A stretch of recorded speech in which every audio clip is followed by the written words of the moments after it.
has arrived in Tel Aviv, Israel, on the final stop in his 6th urgent trip to the region since the start of the war. Blinken says he will share alternatives to Israel's planned ground assault into the southern Gaza town of Rafah when he meets with Prime Minister Benjamin Netanyahu and his war cabinet. Later Friday, the UN Security Council will vote on a US-sponsored resolution declaring the imperative of an immediate and sustained ceasefire and supporting diplomatic efforts. I'm Charles de Ledesma. More mayhem at the southern border. The New York Post reports a group of over 100 migrants attempted to enter the U.S. illegally by rushing a border wall yesterday in El Paso, breaking through razor wire and knocking over guards in the process. Insurance giant State Farm says it will discontinue coverage for 72,000 houses and apartments in California starting this summer. The announcement this week comes 9 months after the company said it would not issue new home policies in the state. California's largest insurer is citing soaring costs, the increasing risk of catastrophes like wildfires, and outdated regulations as reasons it will not renew the policies on 30,000 houses and 42,000 apartments. Correspondent Lisa Dwyer. The race is on for Congress to pass the final spending package for the current budget year and push any threats of a government shutdown to the fall. With spending set to expire for several key federal agencies at midnight tonight, the House and Senate are expected to take up a $1.2 trillion measure. It combines 6 annual spending bills into one package, and more than 70% of the money in the plan will go to defense. More on these stories at townhall.com. This is a special alert to all Americans who own a vehicle with less than 200,000 miles with an auto warranty about to expire or with no warranty coverage at all. Due to a decline in the economy, CarShield is announcing a low-cost month-to-month vehicle protection plan that is now available to the public to save any driver out-of-pocket expenses on future auto repairs. Call now to find out how you can pay almost nothing for covered auto repairs. Yes, you heard that correctly. Pay almost nothing for covered auto repairs. An open phone line has been established for all drivers to call for a free quick quote. Call 800-355-4107 now. Drivers who are covered will not have to pay for covered repairs again. This protection plan is at an all-time low. Additionally, drivers who activate this vehicle protection today will also receive free roadside assistance, free towing, and car rental options at no additional cost. Call us for your free quick quote today. 800-355-4107. That's 800-355-4107. What do you have to lose? Call 800-355-4107. Again, 800-355-4107. A new Trump fundraising appeal focuses mainly on the former president's legal bills. Donald Trump's new joint fundraising agreement with the Republican National Committee directs donations to his campaign and a political action committee that pays his legal bills before the RNC gets a cut. The diversion makes it more likely that Republican donors could see their money go to Trump's lawyers. They've already received at least $76 million over the last 2 years to defend him against 4 felony indictments and multiple civil cases. Trump has invited high-dollar donors to Palm Beach, Florida for an April 6 fundraiser. I'm Norman Hall. Russia attacked electrical power facilities in much of Ukraine, including the country's largest hydroelectric plant. The nighttime drone and rocket attacks caused widespread outages and killed at least 3 people. News and analysis at townhall.com. You may have noticed that allergy season is getting an early start this year. People allergic to pollen can look forward to more days of stuffy noses and watery or itchy eyes this season. Blame it on climate change, which is causing trees and grasses to pollinate longer and more intensely. Dr. Anju Peters of Northwestern Medicine says if you're experiencing those symptoms, you're not alone. She says there are steps you can take to relieve your suffering. Know when the pollen count is highest. Don't be outside during those times. Keep your windows closed in the car, in your home. Change your clothes when you come inside. Wear glasses. I'm Donna Warder. A federal appeals court this week said a U.S. government requirement that cigarette packs and ads contain graphic warnings about the dangers of smoking is constitutional. A victory for the Biden administration and a defeat for big tobacco. More on these stories at townhall.com.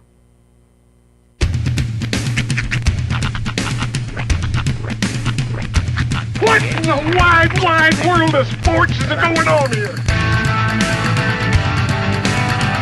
I promise you, Whatever scum did this, not one man on this force will rest for 1 minute until he's behind bars.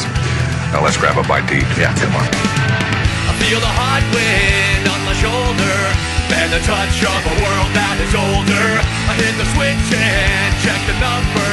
I leave it on and then I slumber. I hear the rhythm ringing through it. Flamenco guitar and cumbia music. I hear the talking of the DJ. The devil listen, what does he say?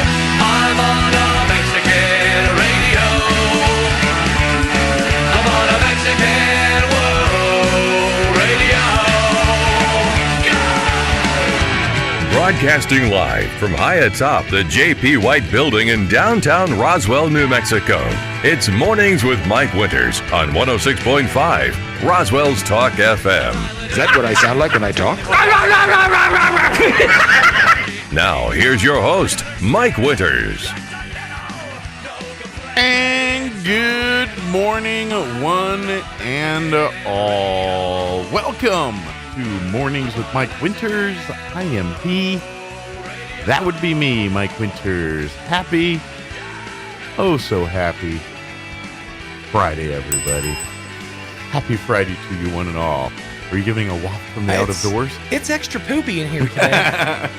I can't smell from that side. Yeah, well, here. consider yourself lucky, homeboy. I think it's wafting through your end of the room in the window there.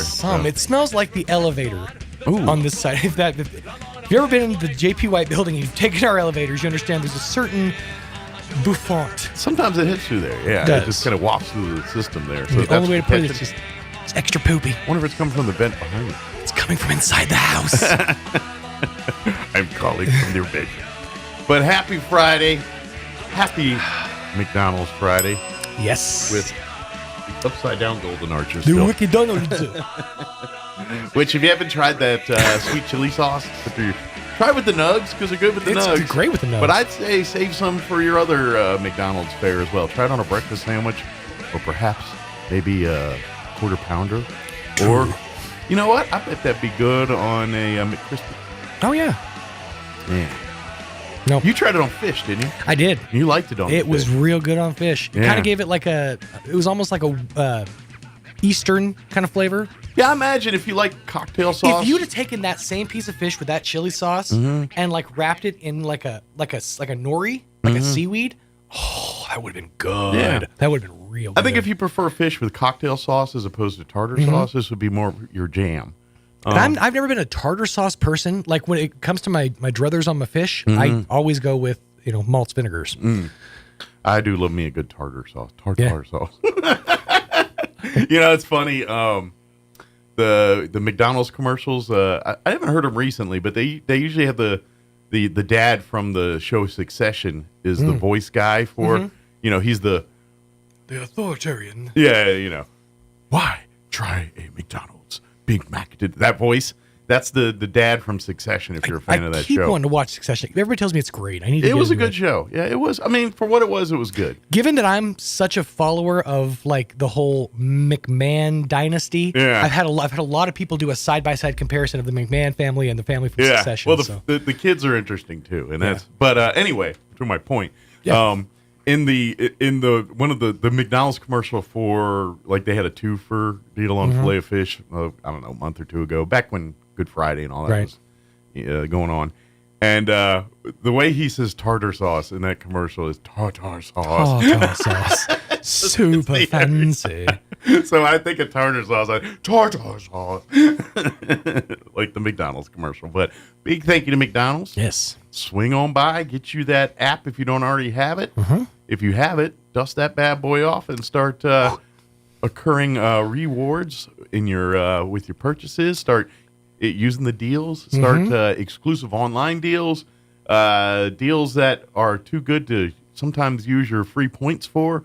The app is if you go to McDonald's, you should have that app. It is a compatriot. It is to your McDonald's experience. Indeed. I had a real baller experience yesterday. Yeah.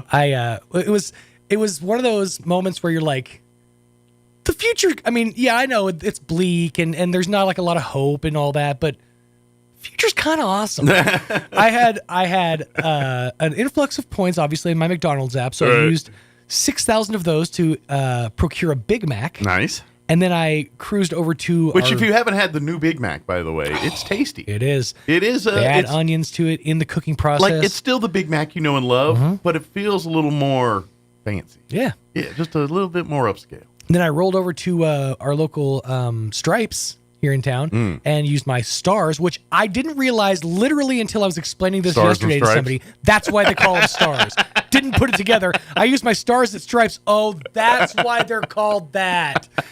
And I got myself a 32-ounce soda. So, yeah, I had full-blown lunch for free yesterday. Nice. Oh, thanks to loyalty points. Very good. Delightful, delicious Big Mac. Indeed. Thanks, Mickey D's. And guess what else 'tis the season for? They still got Shamrock Shakes. I know we're past St. Patrick's Day, but I looked as of yesterday, and you can still get a Shamrock Shake at McDonald's. Nice. So you're welcome. Because I would say of all the flavored shakes throughout the year, that's probably the most popular of the seasonal flavored shakes. I would agree. Is the Shamrock Shake. I've said it before that the people of Shamrock, I think it's Shamrock, Oklahoma, need to beg the corporate office to send them that Shamrock Shake year round because they should have it. I should. We need to wait. They should have it year round. Like we have our green chili whenever we want. That's right. The Shamrock folks should have a Shamrock Shake at their beck and call. It only feels right. It only feels right. It's just the natural order of life, I think. That's right. But a big, huge thank you to McDonald's for sponsoring us each and every Friday. We truly enjoy their breakfast treats each and every week, and we're very appreciative. So big thank you to them.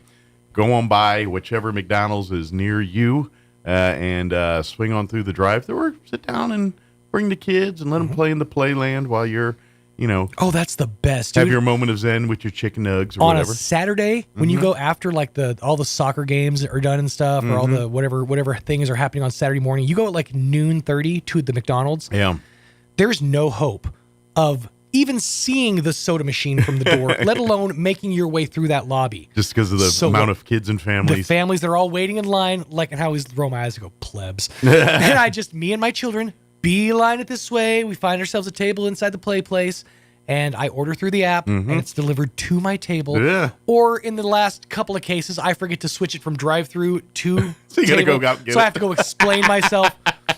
One time I actually had to go through the drive-thru. I was like, kids, wait here. I'll be right back. Go through the drive-thru, get our food, and come back in. Please tell me you went via feet, not car, through the No, I drive-thru. thought about it, but I'm like, nah, that's... Hello, sir. Beep, beep. Hi there. I drive chitty chitty bang bang, yes. I bet that guy wants nuts on his Sunday. So make sure you designate whether you're doing table service or drive-through before you place your order. Yeah, do a double check on that one. And just another pro tip, double check your location because it'll put you by the one that's near you, but sometimes that's not the convenient. Like for me, I'll be at the house sometimes. I'm like, hey, I'm going to swing back to work, but I'm going to pick up some food on the way to work. And so I order from McDonald's, but where I live, your closest is I'm north. closest to the far north one, and it always defaults me there. And I'm like, no, I'm going south, brother. And so I have to remind it. So there actually is that option. It says, I'm going south, brother. That's right. It's right there. It's a button. Hey, click the I'm going south, brother link, and it'll fix it. But it's saved bacon and money quite a few times. That McDonald's app. Indeed. So big thank you to them. Do we have guests here? We do. I think they've made it in. I heard rumblings in the waiting room. Sweet. Let me give you the rundown for today's show. Here in the 7 o'clock hour, we're going to be joined by the Richland Dodge Boys. And Easter, also right around the corner. I know it feels like it's sneaking up on us a little bit with all the stuff going on and everything. I went into a panic mode a couple of days ago because a friend of mine was talking about her daughter going to an egg thing this weekend. Yeah. Easter's, I'm like, oh no. Well, and then in my head, spring break and Easter should always be in the same thing. In my head, growing up, always spring break, Easter was in spring break. Really? Somewhere. See, I've always felt like spring break should come a little before you. Like this, I think is the earliest we can technically have Easter this year. Yeah, I think you're right. But to me, growing up, spring break always embodied Easter in some way. Either the beginning of the break or at the end or somewhere. And so now the fact it's not is throwing my internal clock off for a loop a little bit. But But yes, Richland Boys going to join us. They've got their big Easter bash at the Richland Dodge store. So we'll talk about and that. Carpenter Park. Yes, we're doing the egg hunt. Yes, all in that whole Richland Dodge region. That's right. The range. Richland Dodge region. But yeah, so we're going to talk about that. We'll talk about deals and stuff. I know they got some incentives on Rams and Jeeps and stuff right now, so we can cover the bases on them too. Do you know, every time I hear somebody say Easter, I always think of that stupid line from Nacho Libre, where he says, "You know, I've had diarrhea since Easter's." That's I always think about that line whenever I hear somebody say Easter. You know, I've had diarrhea since Easter's. I don't know, but thanks for sharing. There you go. Enjoy McDonald's, everybody. So we'll talk eggs and deals with the Dodge boys here in just a few. In the 8 o'clock, and then we go to the county for the rest of the show. Just kind of worked out that way. Chaves County Manager Bill Williams will join us in the 8 o'clock hour. Yesterday, Chaves County had their commission meeting, so we'll get the highlights from that and talk about other things happening in and around Chaves County.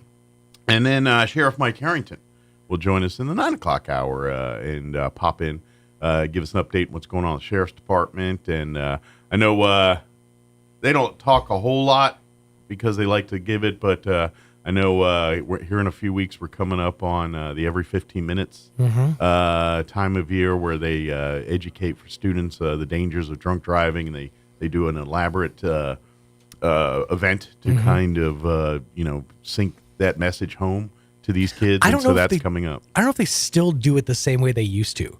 It used to be every 15 minutes on the dot, the speakers would go off with like the sound of like a gong or like the Undertaker sound, essentially. Gotcha. And death would come in and take one student at random. It wasn't necessarily from your class. Okay. I think they still do something like that. Yeah. I don't know if it's exactly that way, but I think there is something along those lines. And they take they pick one student out and then they take them into this like training course, essentially, where they put them through like, the drunk goggles, and they show them a lot of, video footage of wrecks, stuff like that.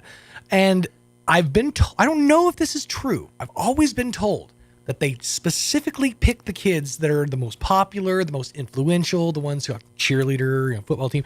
Ones that could rub off on others. I'm not going to lie. I was always very upset I never got picked. I know it was a harrowing experience. Like they would paint. You felt like you weren't cool anymore. They would paint white face paint on these kids, and they would go back. They would send them back to class, and they weren't allowed to talk for the rest of the day. Oh, they were just. Well, you have class. a problem doing that. I think I'd be okay. I think I could get into character. I think you're gonna have to go to a closet. Just let it out. But there was always a little tinge of jealousy that I never got to be one of the dead kids. Yeah, not gonna lie. See that? Well, yeah, especially since it was kind of a, it was kind of a mark of your in the in crowd. Yeah, if you got. I must be somebody. I get to be dead. Because I was like, hey, I just got ostracized again. Thanks, society. Right. But anyway, maybe Sheriff, I think maybe we'll talk a little bit. A little clarification. And he's pretty well versed on everything that they do. And matter of fact, he's. And when it does go down, Sheriff's going to take part in, here in the morning show and kind of talk a little bit more about it. And the day it's all going down and stuff here in next month. I'll just give you that. It's next month. It's April. It's coming up. 30-day window is what Prom I'm giving season. you. Put it that way. So good morning. Eat McDonald's and enjoy the show. All right, it is 7:18. Let's get you up to date on the weather. Got a nice little surprise rain yesterday. That was nice. Didn't expect that coming in. Good little rain there. At least we're in my home there. I hope y'all got some too. But here's your weather. I don't think we got any more of that coming though. I'm meteorologist Steve Hamilton with your Pecos Valley weather. We're looking pretty good this weekend. The wind will be getting a little bit gusty, but for today, not too windy, going up to about 80, and we get sunshine. Few clouds moving through overnight, and we'll be in the upper 40s and a little bit more windy on Saturday. Clouds in the morning, sunny in the afternoon, 70 to 75. Windy and sunny on Sunday. That's your latest forecast. I'm meteorologist Steve Hamilton. Thank you, Steve. Currently 49 degrees here in Roswell. Humidity is at 46%. Winds are calm at the moment.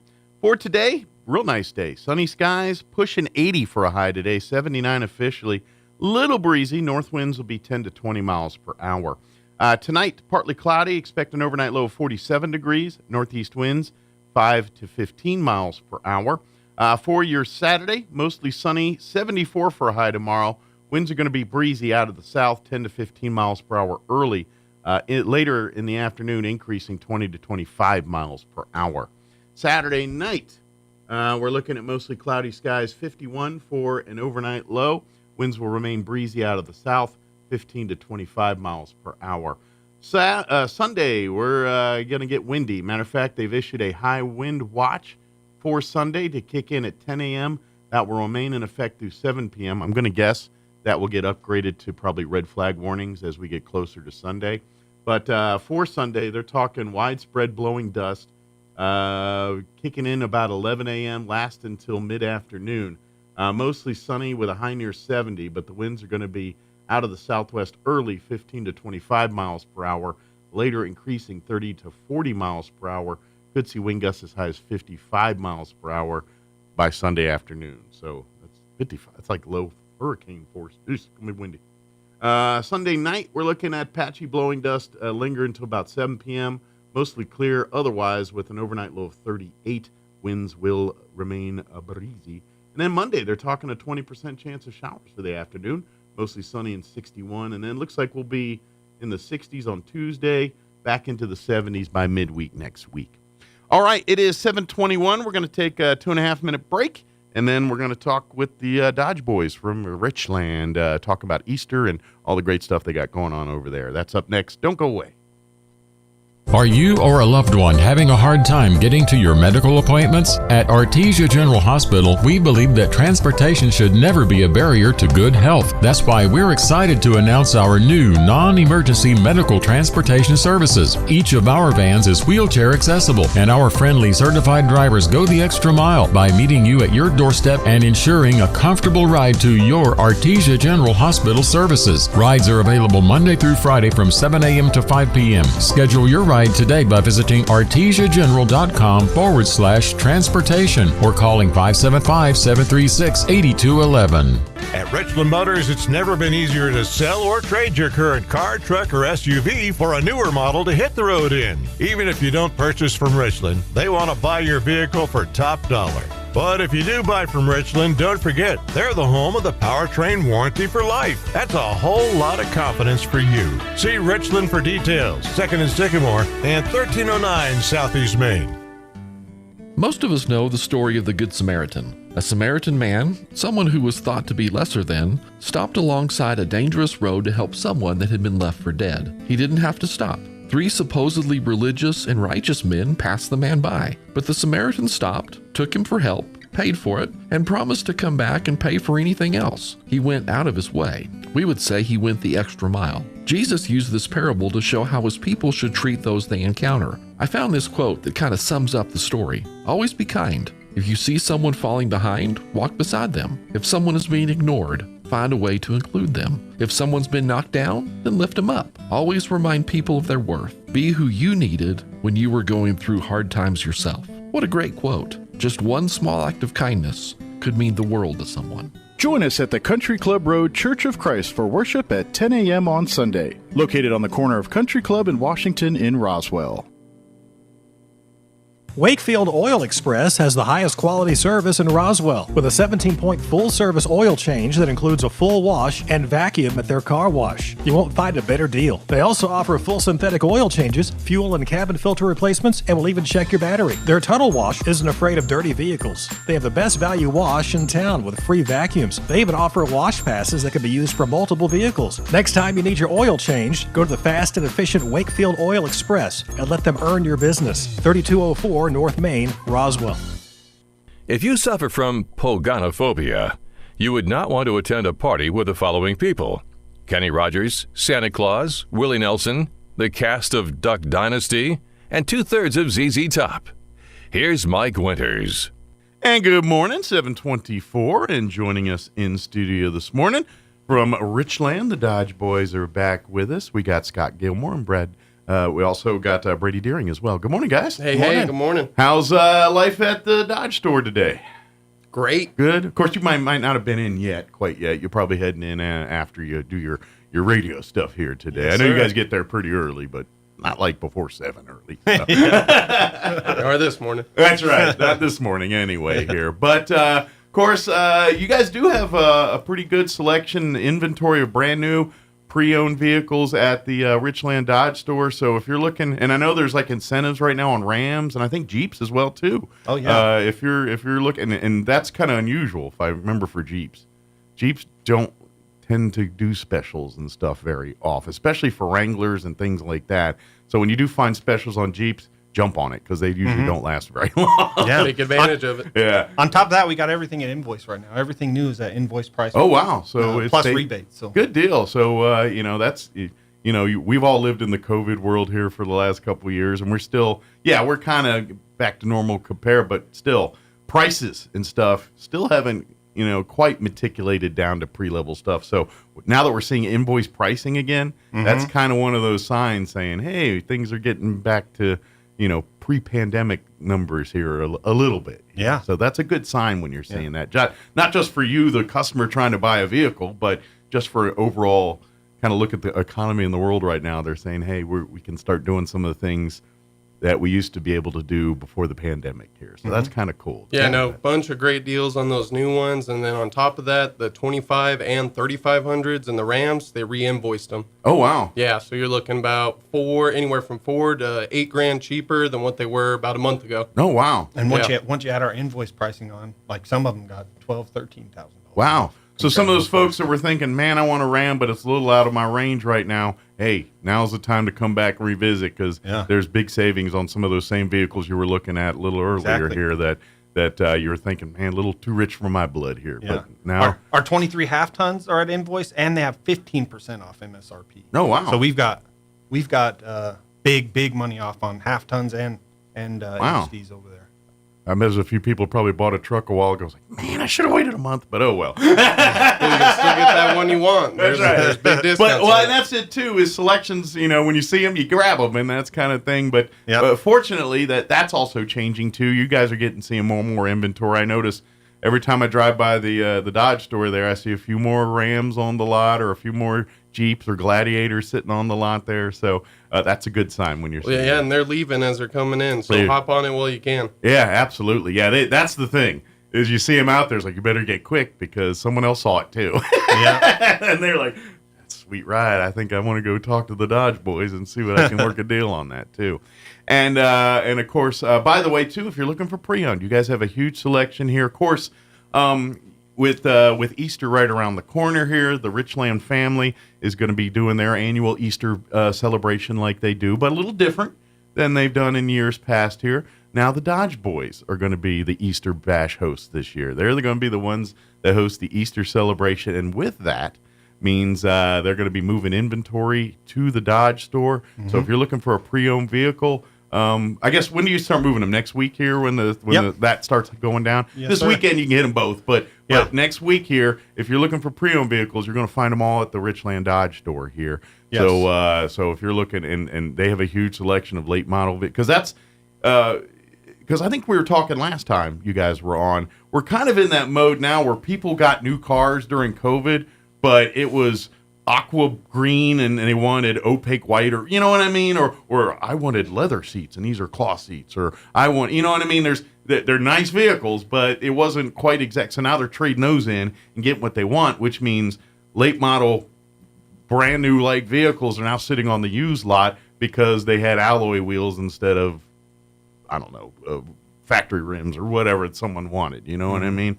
So it's little stuff like that. So if you're looking for pre-owned and you're thinking, I want a new truck, but I can't quite get one of these, and you're getting thousands as a pre-owned vehicle, even though it's only a year or two old and probably has very low mileage. And the only thing is if somebody didn't like the color or, it's like, I wanted a 15-inch screen instead of a 12-inch screen, whatever, stuff like that. So pre-owned's a good selection of that stuff right now too. And of course, I imagine now that, kids are going to be graduating school here in a month or two. I know you don't want to talk about those. Like, wait a minute, let me get through Easter first before we talk about graduation. But these kids that are going to be graduating and making their way in the world, you're always looking for pre-owned vehicles, especially they're going to be going off to college. And I know most parents don't want to put their brand new college kid in a $70,000 pickup to go to a college with. Yeah. But they want a nice, reliable pre-owned vehicle that will get them to there and but again, you don't have to spend tuition to give them a new vehicle. Yeah. So that's a great. This is that time of year to be looking for that kind of stuff. Definitely is. It's starting to get nice out. Everybody's on spring break. Used cars are hard right now. It's hard to find a nice quality used car. They come off the lot as quick as they go on. Many exactly, cases, especially if it's a highly coveted model or popular model or just has features that people want. Yeah. So. For the first time in a while, new cars are easy. We've got a ton of them at both of the stores. It's easy. If you want something, come by. If we don't have it, we'll find it. But the hard thing right now is used cars. And we're lucky enough to have like 70, 80 between the two stores, and we're going to bring them all over to Dodge. Yeah. We're going to have them on display. We've got some nice low mileage used cars too, like 16,000 mile Santa Fe we just brought in. That's like a $300 payment on that one, nice. So we got anything from there to used trucks. Like you need to come by and check them out. And usually Santa Fe's are pretty loaded with bells and whistles and this everything one else. Is, yeah. A lot of inexpensive vehicles. Heated and cooled seats to all kinds of stuff things that you think are in. Like you pay a bunch more for like Cadillacs and stuff, you find them in Hyundais too, and so and like you said, they're a little low price point. So you can get a luxury car dirt cheap here, pretty much with all the features of a luxury car, but still have the convenience of running the kids to soccer practice and doing all you got to do that a Santa Fe can do here. So and then on top of that as well, we have our powertrain for life warranty on it. So good deal. If it qualifies for that warranty, you take it to us for your oil changes. We'll always cover that powertrain and give you that peace of mind. That's kind of something that we try to mention every time here. When you buy a vehicle through Richland, and it doesn't matter if it's the Dodge store or the GM store, if you buy a vehicle through Richland, you're part of the Richland family. And that's and when you do that, you're part of their brand champion program. And with that, it's service for life. It is part of the family for life. You own that vehicle, oil changes and stuff. If you want to come and do some upgrades, I know, especially on the Dodge side for Jeep folks and stuff. Jeeps are, especially if you own a Wrangler, if you leave it alone when you buy it, that's almost sacrilegious. You got to add something to it, and you get discounts and all that stuff when you do that at Richland too. Yes, sir. And of course, if you need loaners and stuff for your cars in the shop, it's like a VIP service for every single customer that buys a vehicle through Richland, whether you're at the GM store or the Dodge store, new, used. If you bought a vehicle through Richland, you're part of the brand champion family here, and because that's something that Richland's always like. They want to sell you a vehicle, but they want to sell you vehicles for life. They want you to come and have a positive buying experience, whether you walk into the GM store or the Dodge store. And they want to make sure that when you walk out, you're happy. And then when you run that car into the ground or sell it or donate it to the kids or whatever you're going to do with that vehicle, when you're ready for a new one, you're going to walk back into Richland, Dodge, or GM and get the same quality service and thing that you expect. That's what Richland and the Brand Champion program is saying, hey, we want to be a partner with you after you drive off the lot. It's not like, all right, good luck to you. See you with the car, Yeah. They want that car ownership experience to be a positive one for you. So when that car is, because let's face it, no car lasts forever. At some point, you got to. I know there's some people like, nah, I got a few more miles in this one yet, but at some point in your life, you're going to want another vehicle, and that's what Richland's saying. We hope that we did a good job for you, and when it's time for you to get a new one, you come see us first. And that's what the Brand Champion program is. So when you buy a vehicle at Richland, you're getting a lot of perks and extras that you don't necessarily get when you buy a vehicle at other places. Sometimes. We're excited. We're excited to have this Easter sale next week. Typically, all the fun is usually had over at Chevy. Just more space. Got the big park next door, but we're fortunate enough to be able to do it on our turf this year. You guys don't have to go over there and be because sometimes since you guys are the visitors, exactly. I'm sure the GM guys like, no, you got to wait. We got to get hot dogs first. Or whatever. Yeah. It's like you're at our house now. And that's why we're doing it. We want you to come down, spend some time with us, do the egg hunt, get a snow cone. Yeah, that on that Easter weekend. Yeah, at Carpenter Park, which is right there, kind of all in the complex there of Richland by the county building and Richland Dodge, and it's all right in that little area there. Yeah. Come on, bring the family. They're going to do the Easter egg hunt and everything, just like they do out over by the GM store there at Enchanted Hills Park and all that. But it's all going to be at the Dodge store at Carpenter Park this time. So bring the kids, bring the whole family. There's going to be food, games, the Easter egg hunt. Usually there's all kinds of little side things with food and face painting and stuff like that kind of stuff going on.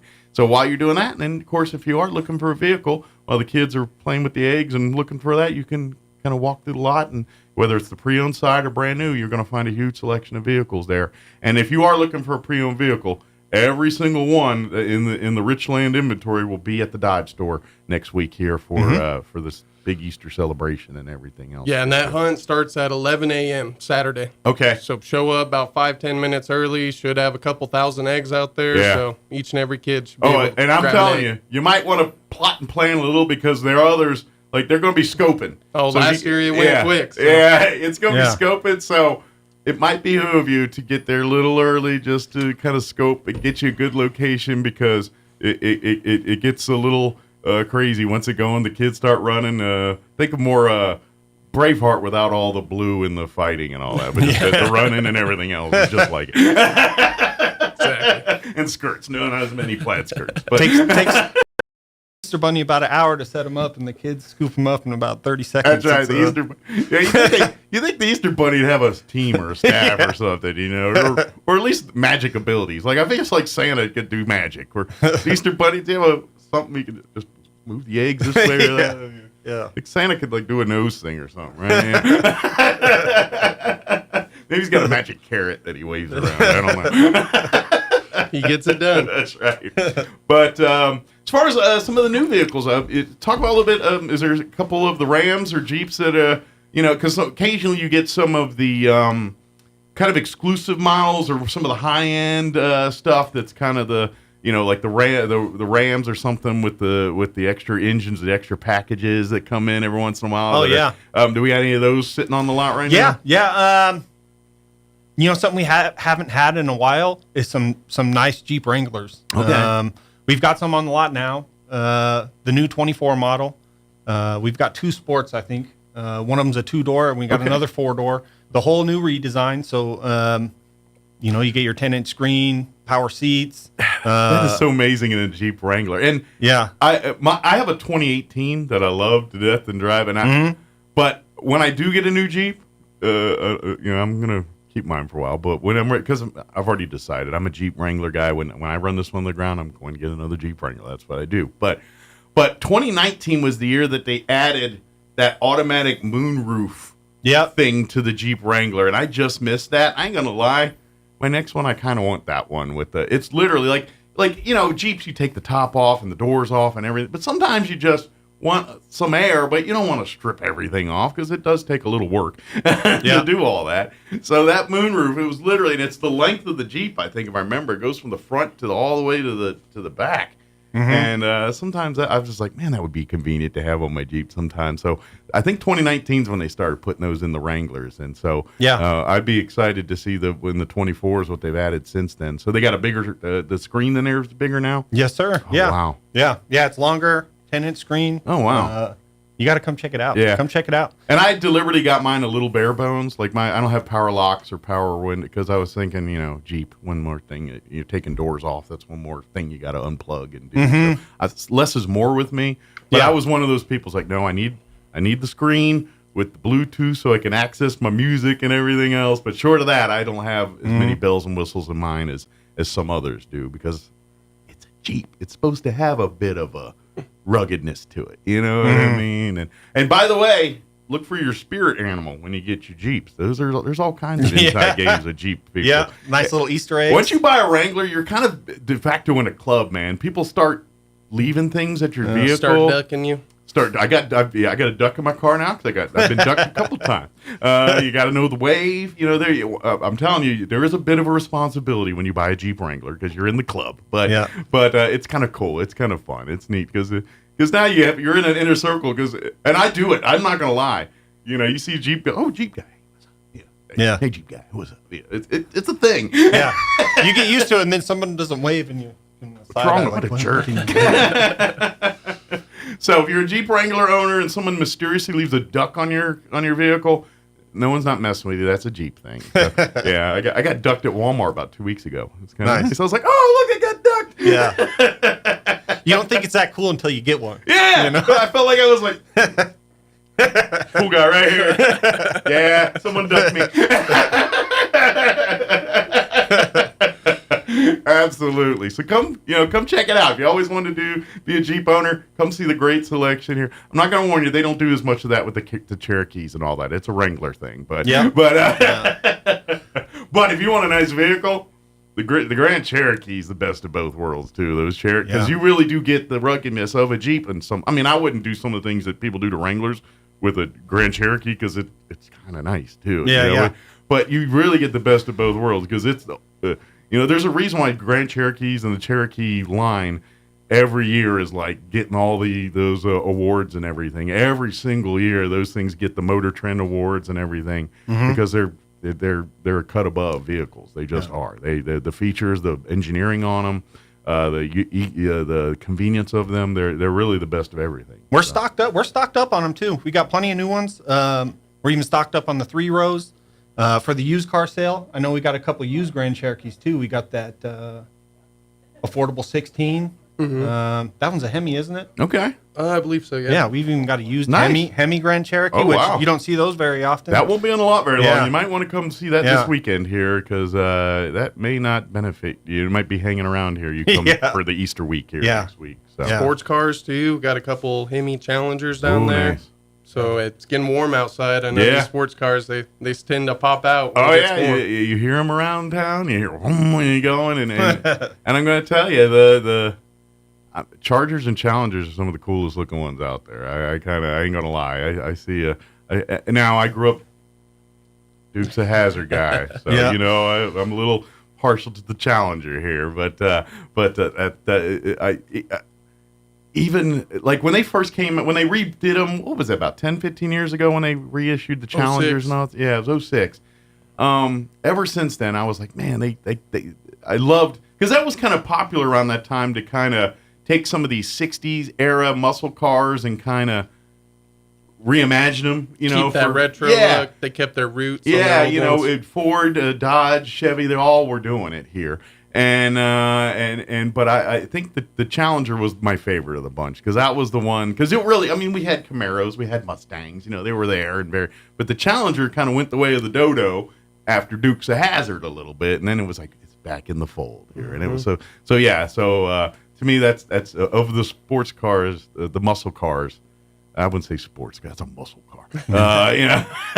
Ferrari, the sports beginning car, of this month, we revealed the new Coupe Charger too. Ooh! So if you're interested, come by. I'll tell you all about it.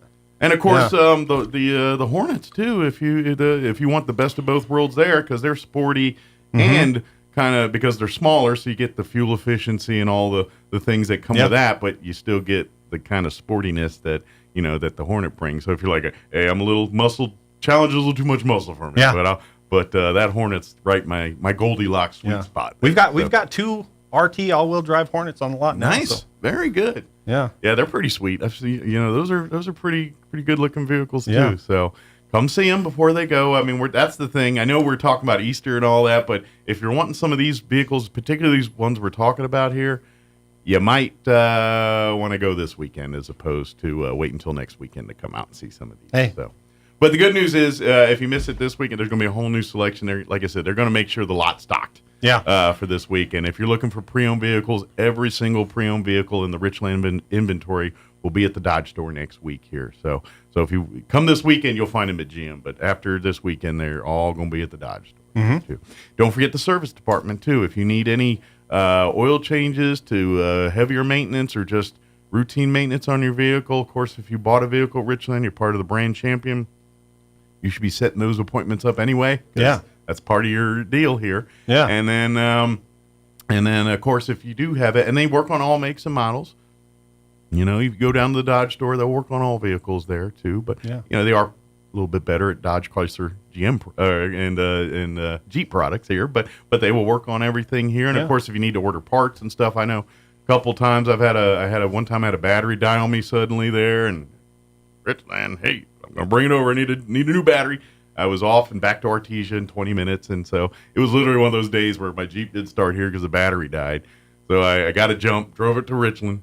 They swapped the battery out real quick, and I had to go to Artesia right after that. So I was literally, it inconvenienced me about 20 minutes to take to go in and get the new battery swapped out, and I was on about my day. So Richland Service Department will take care of you too, just like that. And they do a commercial as well. We have like 6 bays over at Dodge that we do commercial vehicles good deal. So you get your fleet vehicles and all that, and you need those? Businesses, don't forget, we can service your guys' 35, 45, 5500s, your heavy-duty trucks. Absolutely. We can take care of you down there. Of course, if you do need a fleet of vehicles for, because you got a bunch of people going out in the oil field and stuff, talk to Richland. They might be able to talk to you about buying in bulk and do that too, if you want to. Yeah. Call us for your service. Scott Brady be like, yeah, I'll sell you 20 cars or 20 trucks at once, no problem. Well, we have had a lot of people like that too down here. The big oil field agriculture community. We've had a few customers that own their own company, and they bought 7, 8 vehicles from us, and we've kept that relationship with them. That's what it's all about to us, keeping that relationship. Exactly. And kind of to prove, to add to your point, Brady, is it during COVID and even still now, you have a customer base that's pretty strong outside of our region here too. Yes, we got your loyal customers here that come, but because of the deals and the incentives and the way you guys handle your business, people from outside of the region that are looking for a particular Jeep or Ram or whatever, or Dart or whatever it is they're looking for, they go looking for Richland because they know that, I know during COVID there was deals and stuff because of the markups and things that were going on with some of these dealerships and stuff. You guys were the beacon in the storm there for a lot of these folks to, hey, you need a vehicle deal, we got you. We're not gonna price gouge or do some of the stuff that was going on during that time. And so you probably even earned and added a lot of business outside the region 100%. Just because of your business practice and just saying, hey, it's a tough time. We're going to treat people right. That's what we do.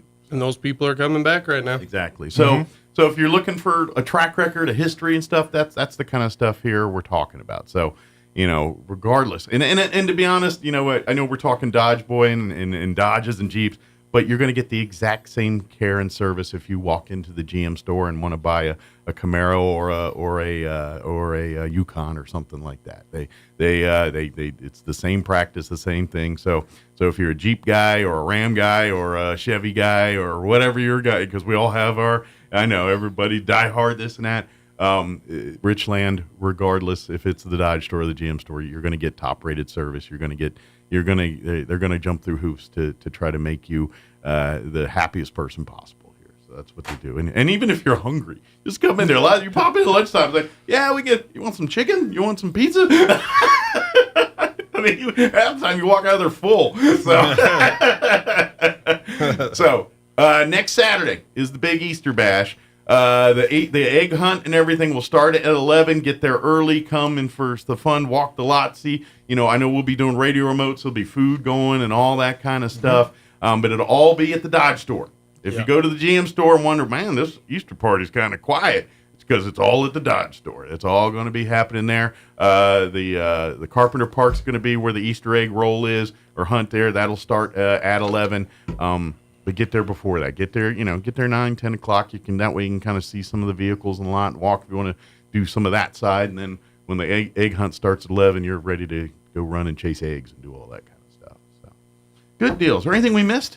Or anything we wanted to add that we just based it on or didn't get a chance to talk about? No, not really. The used car sale. We've got deals going on now. We're already invoiced on new cars.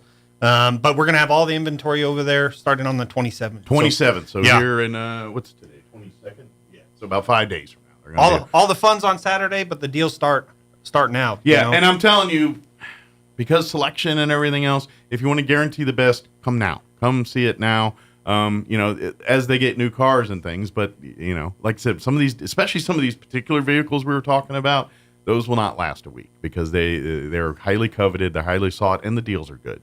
So they come on the lot. Someone says, "That's my car," and it's off the lot. So be one of those people and get there early. Come today. Yeah, and if you're looking for something specific, check with us as well. We have avenues where we could go find a certain vehicle Absolutely. if you have a certain feature. And custom ordering still a thing. If you want your thing, come talk to them and they'll sit down. You can pick the colors, the wheels, the whole nine, and order it for you and stuff. I know that was very popular earlier here in COVID when newer vehicles were less and less available on the lot here. Now that more, but still, that's still a thing. Some people are like, that's kind of a baller move when you order your first vehicle and you pick the colors and you picked everything and no one put their butt groove in it or nothing. It's just yours. Yeah, that's a cool moment too. So let Richland help you experience that moment too. So good deal. Well, thank you guys.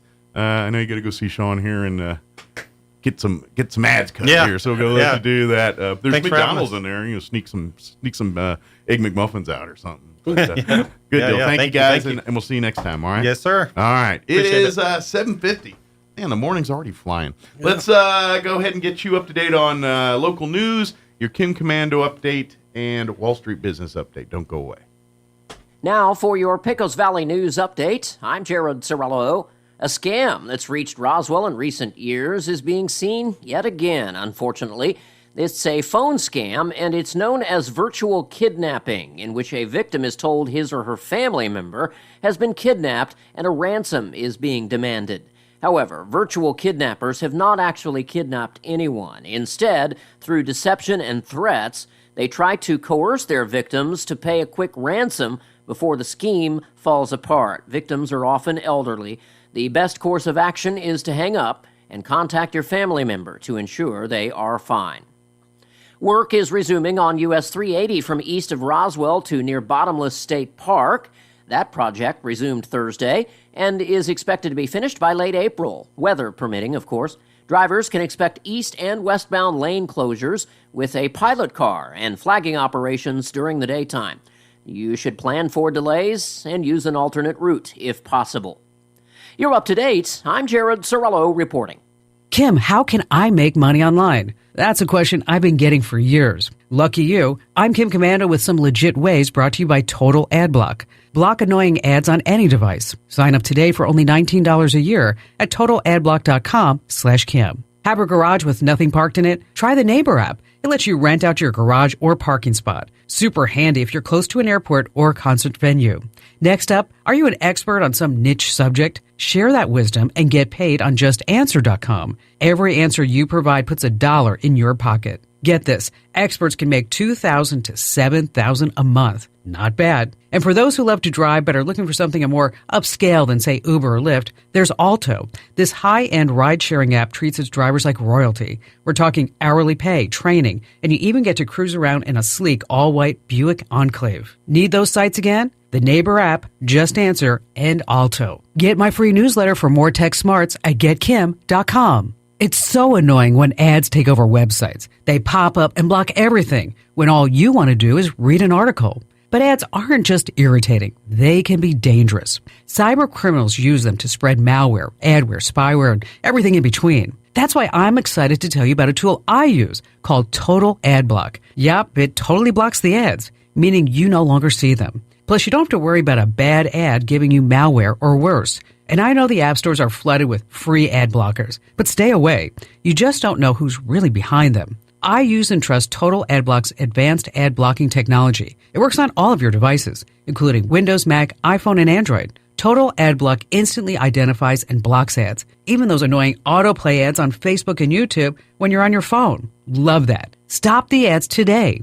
Go to totaladblock.com/Kim to get all that for just $19 a year. totaladblock.com/Kim. totaladblock.com/Kim. I'm meteorologist Steve Hamilton with your Pecos Valley weather. We're looking pretty good this weekend. The wind will be getting a little bit gusty, but for today, not too windy, going up to about 80, and we get sunshine. Few clouds moving through overnight, and we'll be in the upper 40s and a little bit more windy on Saturday. Clouds in the morning, sunny in the afternoon, 70 to 75. Windy and sunny on Sunday. That's your latest forecast. I'm meteorologist Steve Hamilton. It's time for the Eddy County Sports Report. The Goddard Rockets were in action yesterday, baseball and softball.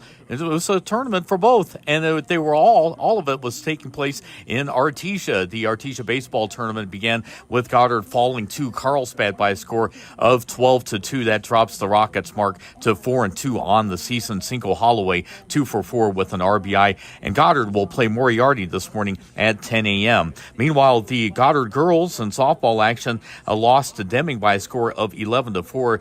Record now an even 4-4 on the season. Marisol Hernandez 3 for 3 with 2 doubles. Avery Chavez also had a double for Goddard, who will play Robertson this afternoon at 2 o'clock. Meanwhile, it was the beginning of the Lindsay Callaway tournament in Dexter softball action. Dexter won easy in their opener over Hatch Valley, 16-1. The Sports Report brought to you by DSI. Call DSI for all your office technology needs. I'm Eric Butler at Roswell's Talk FM 106.5. With the Wall Street Business Report, I'm Bill Alexander. The U.S. Federal Communications Commission is investigating Amazon and other retailers for alleged marketing and selling of unlawful electronic devices. There are several ongoing investigations into retailers, including Amazon, for potential violations of commission rules related to the marketing and sale of equipment. Major U.S. airline chiefs have requested a meeting with Boeing to express concerns over an Alaska Airlines accident and production problems, the Wall Street Journal reported, citing people familiar with the matter. The airline's CEOs want Boeing directors to spell out their plan for fixing quality problems at the aircraft maker. Hyundai Motor America and Kia America are recalling a combined 147,000 U.S. vehicles over a damaged charging unit, the National Highway Traffic Safety Administration said on Thursday. The UK economy is moving towards the point where the Bank of England can start cutting interest rates in the face of easing inflation. For the Wall Street Business Report, I'm Bill Alexander in Washington. Mulan has the highest kill count of any Disney character. When asked for comment, Buzz Lightyear responded, "To infinity and beyond." Here's Mike Winters. And good morning. It is 56 minutes after 7 o'clock. Stay tuned next hour here around 8:15 or so. We're going to have Chaves County Manager Bill Williams join us. Yesterday was the Chaves County Commission meeting, and so we'll get the highlights, the good, the bad, and the ugly from that with Bill, and talk about other things happening in and around Chaves County here. A couple things want to put on your radar. Don't forget, tonight, whoa, is the 70 or night one of the 76th annual New Mexico Golden Gloves boxing tournament. This is pretty cool. If we talked with Ray Baca, I don't know, was it Monday, Tuesday of this week, and we were talking a little bit about the Golden Gloves event. Now, the first night is tonight. It starts at 5 p.m.'s first bell. Then first bell Saturday will be at 1 p.m. and then first bell Sunday will also be at 1 p.m. All of the boxing matches are going to be at Roswell High. There at the gym, 500 West Hobbs.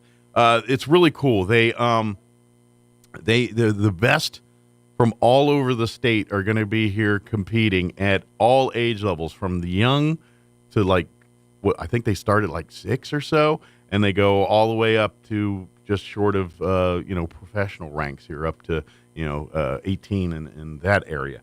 So it's great to see the action, to see these kids getting involved from learning the sport and the art of boxing to hoping to maybe even make a career out of it for some of these individuals. So it's really it's a lot of fun to watch. It's a lot, and it's very affordable.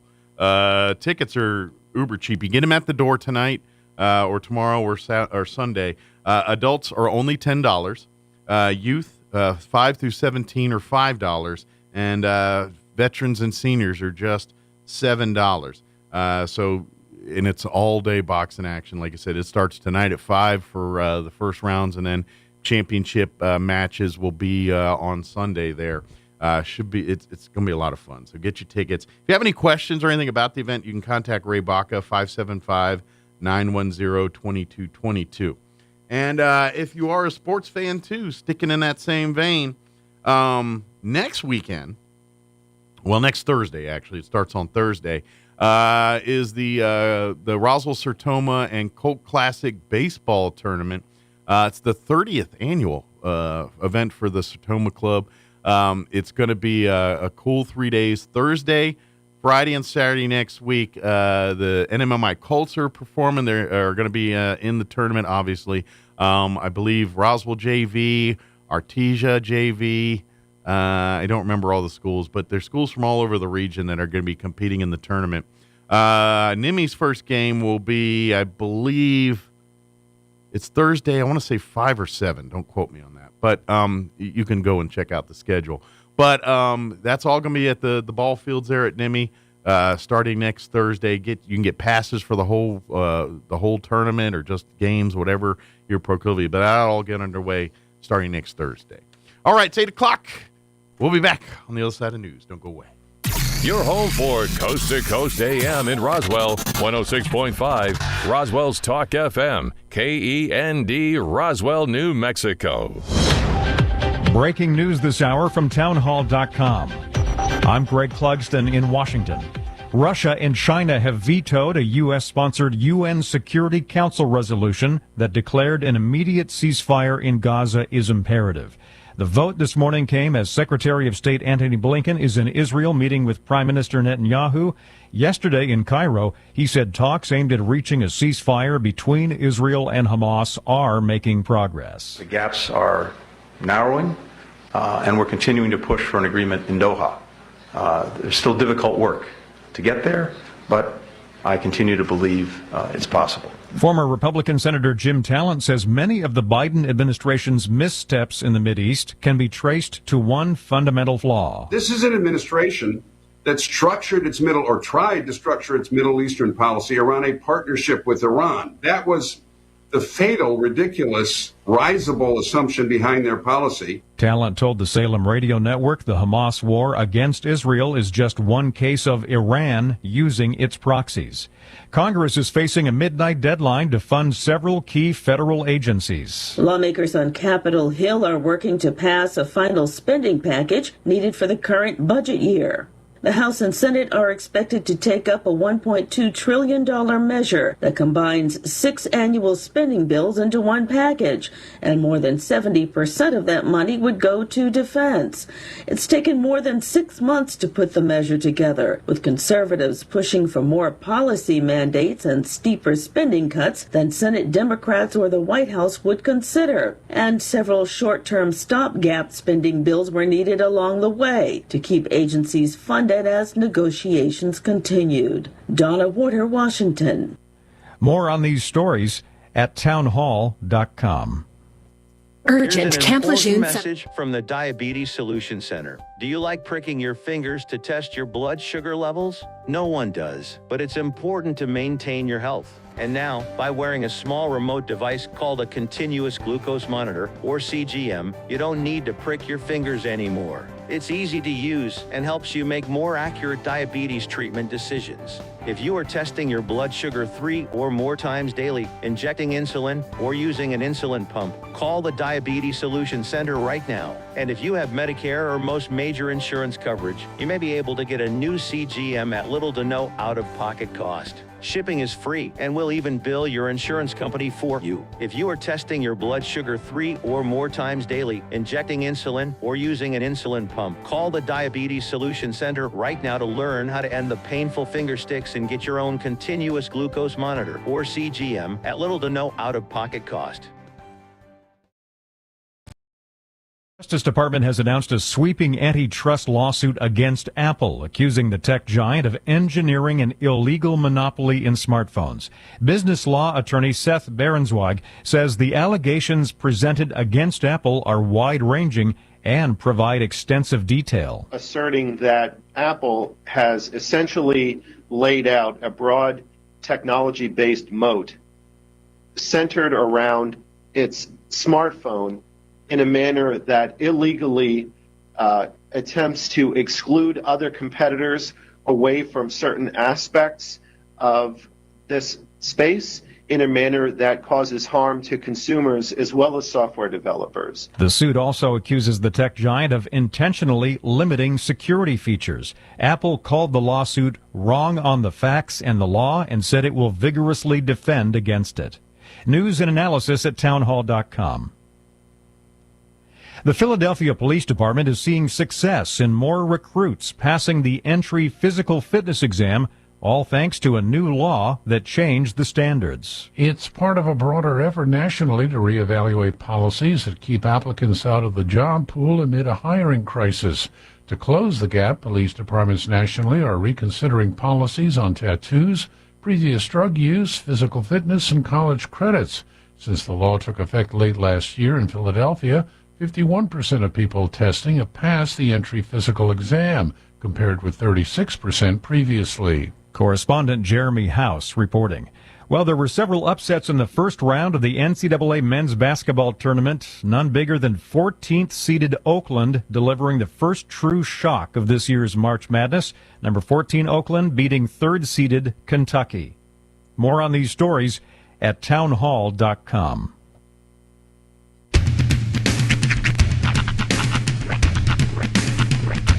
What in the wide, wide world of sports is going on here? I promise you, whatever scum did this, not one man on this force will rest for 1 minute until he's behind bars.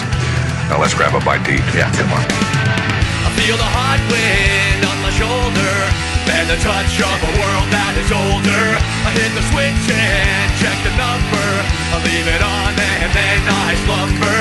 I hear the rhythm ringing through it. Flamenco guitar and cumbia music. I hear the talking of the DJ.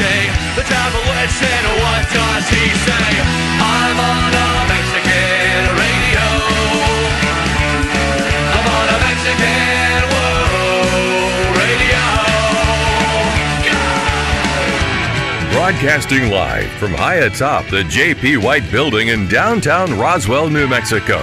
It's Mornings with Mike Winters on 106.5 Roswell's Talk FM.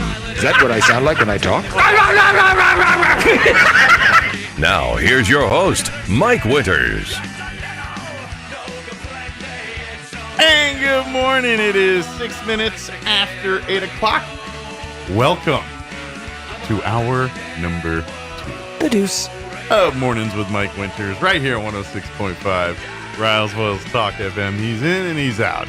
Even before he got out. But yeah, he's actually got, remember I was telling you, he got some ads recording. We had the Dodge Boys in last hour. Now they're producing an ad in the other room here with Sean. So that's why he had to deuce and go. That's why he had to do the quick jump here. But happy Friday, everybody. I feel like this week went forever. Like Monday seems like a year ago to me. I don't know why it just does.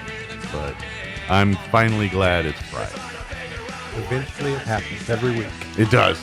It does. It comes around whether you want it or not. Most people want it. But happy Friday. Hope you have great plans for the week. There's actually a lot going on between, boxing and just community events. And there's just a ton of stuff happening right now as the weather gets nicer. So get out there and get involved.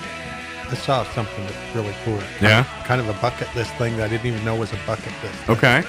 So there's an opportunity in Albuquerque and Alamogordo. One of them's next week, the other one's the following week, to get a ride in I think it's a 1937 Ford tri-engine airplane. It's the airplane you've probably seen, one of the first commercial aircrafts. It has like corrugated tin on the outside of it. It's just like a big box. Oh, wow. Okay. 3 huge radial engines on it. Pretty bare bones in the. Yeah, I told my wife, I said, I got to do this, and she doesn't like flying anyway. And it's like, yeah, imagine if you're nervous about flying that, you don't want to get in that bucket. But yeah, I'd be with you. I'd want to try that. Oh too. Man, I got to try it. Like I would say, a bucket list thing for me is I ever got a ride in a B-17. How cool would that be? That would be really neat. Yeah, that would be really. And I'm not gonna lie, I want to sit in the belly gun thing. I want to sit down in that little thing. I'm small enough I could fit in there. I think. I'm short, so. As a matter of fact, I'm of that size. Had I been alive and that, they probably would have stuck my butt in there because I'm the little short dude. You're in the belly. You're qualified. Yeah. All I know is the people that were in there you had to have a certain mindset to be in the belly gun because. And to be honest, those guys didn't have a high survival rate. None of them did, really. But to get that belly gun, you're in the little glass house with a target on it. Do you have Apple Plus by chance? Or? I don't. Oh well, if you can somehow procure, they just finished up a series called Masters of the Air. I heard you talking about that a few weeks ago. And it's done, like, I've the last episode premiered a week or two ago. Yeah. And it's Band of Brothers. Well, that's what I remember you saying. It was like Band of Brothers. It is Band of Brothers. It's the same Steven Spielberg. It's the same. It's another edition of it. But this time they follow the Fighting 100th, which was one of the B-17, not B-52, B-17 crews wings during World War II there over Europe, and they inflicted some of the heaviest casualties of all the units throughout. Man. Like the percentage of that the bomb crews in that particular, they had a lot lower percentage of survivability than some of the others, just because of some of the missions they did and some of that stuff. You know, it's been a long time since I've seen Band of Brothers, but I heard you talking about what's it called, of the Air? Masters of the Air. Masters of the Air. Yeah. And it just reminded me, I want to watch that, and then I want to watch Masters of the Air. Both of them sound it's excellent. And then Apple Plus has also paired a documentary, about an hour documentary, which I haven't watched yet, but I saw the trailer for, called The Fighting 100th. And it kind of goes into some of the stories of that you know, some of the people, because like Band of Brothers, the characters in it are real people. They were, I think they might Hollywoodize a little bit some of the dialogue and things. Of course, yeah. But as far as the things they did and the things they do after, that's chronicled in there. And so that documentary, I think, goes a little more in depth than some of that stuff. But some of these guys were captured and served and were stuck in German prisoner of war camps, so they show that whole side. So if you like Hogan's Heroes, if you remember Hogan's Heroes, yes, they show the serious side of that in this too, where they're, you know, what really the Hogan's Heroes was like, not Klink and Schultz and all that. Brussels, I have to be in Brussels, or none of that nonsense. It was the real version of those POW camps. No Colonel Crittenden. Yeah. And to me, that was very fascinating. But I was, I ain't gonna lie, I got a little misty-eyed at the end of that series, because I was very just enjoyed it that much. Well, you can get really wrapped up. I mean, that's serious stuff. Yeah. So. Yeah. And to me, I think, and because I've never been up there, because I can't for certain, but of all the movies I've seen about combat of B-17s and what life was like inside one of those during that, I think this series gives the best portrayal of that. Like, you watch Memphis Belle or some of these others, and they're not bad, but they don't really talk about the environment up there like this does. Like, for instance, one of the episodes where the tail gunner, he's sitting in the tail of the plane, and he actually is back there, you know, looking for fighters. And so he's sitting there, and for a second it's quiet, he's looking, and so he takes his gloves off and he's fiddling with a book or his logbook, something, he's doing something with it. And all of a sudden fighters come in. And he goes, "Oh, fighters!" And he just grabs his gun, and he doesn't have his gloves on. So it's frozen. Subarctic. He basically frostbit his hands to the gun while he's sitting there, and he had to get major. And you don't realize that's the stuff they do. Something simple as taking your gloves off, and then is putting him in the hospital. Well, I remember as a young boy seeing the fighter, the leather jackets that the bombardiers wore. Yeah. Thought, those are really cool. Those are really cool. I probably was, a teenager before I realized the reason they had to wear those is because it was cold. That's right. Those aren't pressurized cabins like you enjoy today and all that. And so they're at 10,000 feet, and it's below zero up there. Yeah. and no extra insulation, nothing like that in those planes. They were bare bones to get there and get metal back. Seats, metal everything. Oh yeah, those metal bombers. Yeah. It was no luxury cruise. Get cold just thinking about it. Yeah. So and so to me that series kind of gives you a sense of that a lot better to me, and so it really gives you an idea of what these airmen went through during this stuff. So that's why I really loved it. The story's good and everything, but the way they give you a sense of how bad this really was for them, it really I thought was done. I like all those old World War II movies, even Tora in its many hours. Yes, that's a bit of a marathon. It's a really good movie, but these newer movies that they came out with, like say Band of Brothers, and now this one, and what was the one? Saving Private Ryan was another one. Spielberg one. The Dunkirk, Pearl Harbor was a good one. You know, you although the love story part was the fighting was good, the rest of it was dumb. Yeah. But anyway, but I get what you're saying. Yeah, you know, but I mean, you can almost feel the flak hitting the plane and stuff. You know, when they do that, and you know, so the graphics and the abilities to provide a somewhat historic deal, but make you feel it is really great. Yeah, but if you procure an Apple Plus account or password, highly recommend you check that. Okay, well, I'll try Very that. good. I'd love to see that. It's a 10. It's a 10 out of 10. I kind of wish it was more available in a more widely viewed platform. Now Apple Plus is they're putting enough content on there now where it might behoove people to get some of it. It's starting to, like if you liked the Napoleon movie that came out, you only watch that right now on Apple Plus. The Joaquin Phoenix Napoleon movie that was out here, I guess over the summer or whenever the Christmas. Yeah, it wasn't very long ago. Yeah, that one is now only on Apple Plus. I haven't watched it yet, but because I got to devote 3 hours of time to sit down and watch this thing. But I will eventually. So. Yeah. But yeah, it's definitely worth a pickup here.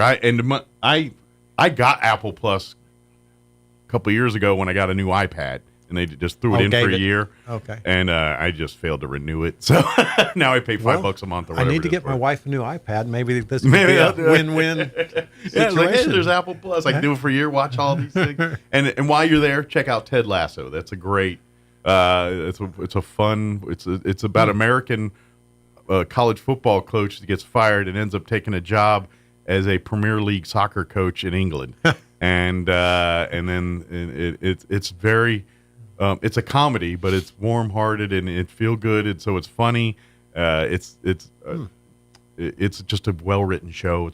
It's the guy who did Scrubs and a couple others. He's the guy who did the show, so it's got that same vein. If you watch that show, where it's funny, but it kind of has a warm-hearted message at each episode. That's Ted Lasso. Yeah. So but that's another Apple Plus tentpole franchise. That's a good one. Anyway, I'm sure we can all talk more about Apple Plus programming here, but Bill is here to talk more county business. That's right. So it is 8:16. Yes, County Manager Bill Williams will join us officially here in just a second to talk county business and all that. Yesterday, the county commission met, so we'll get the highlights from all of that here in just a few. But first, let us take a gander at your weather. I'm meteorologist Steve Hamilton with your Pecos Valley weather. We're looking pretty good this weekend. The wind will be getting a little bit gusty, but for today, not too windy, going up to about 80, and we get sunshine. Few clouds moving through overnight, and we'll be in the upper 40s and a little bit more windy on Saturday. Clouds in the morning, sunny in the afternoon, 70 to 75. Windy and sunny on Sunday. That's your latest forecast. I'm meteorologist Steve Hamilton. Thank you, Steve. Currently, hold on. I got to refresh. I was flapping my gums and didn't refresh my weather. So it is not the... Oh, now you're going to do that to me? Oh, National Weather Service, you done me dirty. I went to refresh it. Now it aired out like it's not working. Oh, they done me dirty. Let me see what I get here now. Yeah, National Weather Services. Let me do it off the top of my head because I don't have time to go get... Yeah, it's going to be in the 70s today. Real nice. Tomorrow's going to be nice. It's going to get breezy. Sunday's going to be windy. We have a wind weather watch on Sunday because we could see gusts up to 50 miles per hour by Sunday afternoon. So Sunday's going to be a wind show. Monday's going to be a little cooler, 60s. And then by midweek, going to be in the 70s. Roughly, that's your weather. So, all right, it is 8:18. Hopefully I'll have National Weather Service will work next time. We're going to take a 3.5 minute break, and then Bill Williams will join us officially to talk county business. Don't go away.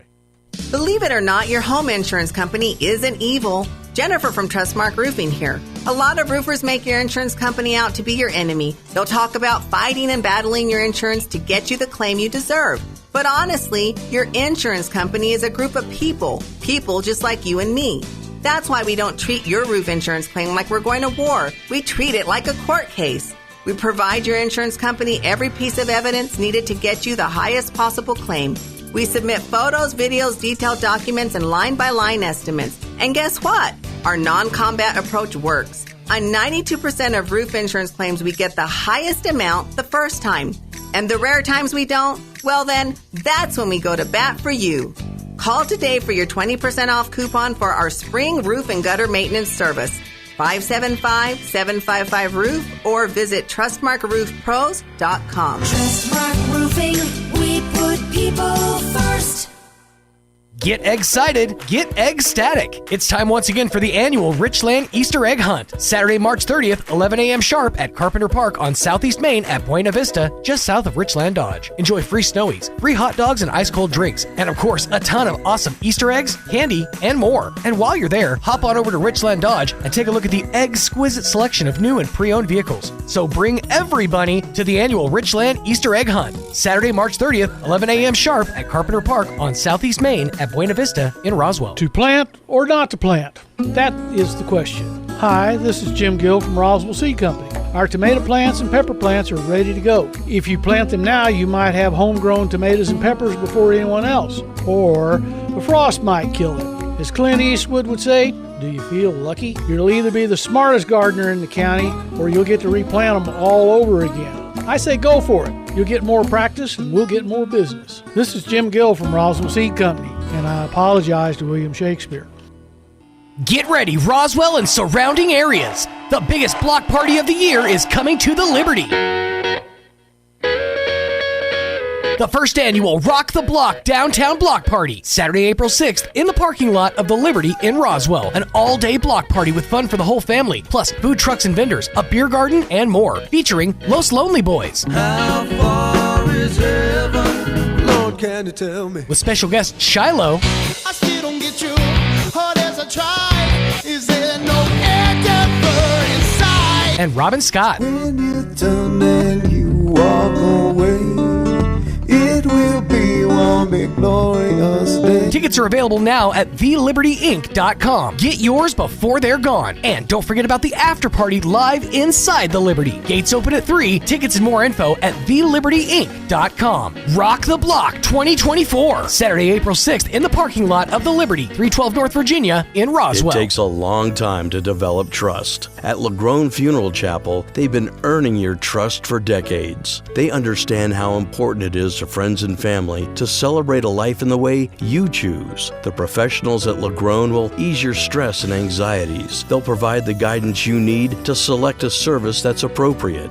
And that's what they've been doing for generations, earning your trust and doing the right thing. LaGrone Funeral Chapel and Crematory, 900 South Main in Roswell. Online at LaGroneFuneralChapels.com. Your fingernails grow faster on your dominant hand. Not sure which is your dominant hand? Just wait. You'll nail it. Here's Mike Winters.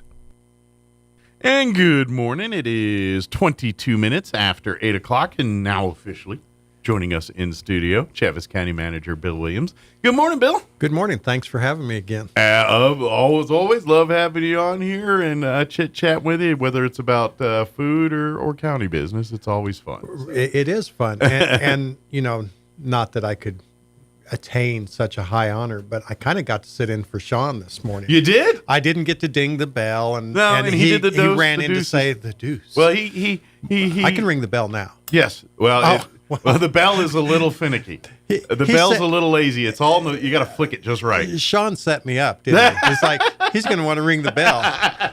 That bell is a bit. Yeah, it's kind of like certain cars where you can't get them to start except for like the owner. Yeah, that bell's a little like that. Only certain people can make it ring. It's been declapperized or something. Sean has the magic touch. I don't even think I can do it right without. There you go. It's on the wrist. I wasn't sure that was going to work. Like a champ, but yeah, there's a secret thing to that one. That was just to show Sean, hey, you do have competition. Keep that bar high. That's buddy. right. I retire from a day job. I'm on the bell. The deuce and the bell. I got it. The rest of his job, not so much. No, you can keep that part, but absolutely. Of course, if you're not familiar, of course, Bill joins us each month to usually right after the county. Right. Oh, man.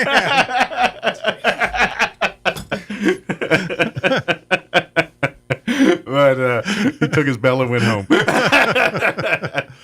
But But if you're not familiar, Bill joins us usually the day after county commission meetings to kind of give us the skinny on those and just talk about what's going on with the county right now. So it's kind of a busy, but kind of because I know you guys are probably talking budget heavy right now. We're starting the budget process.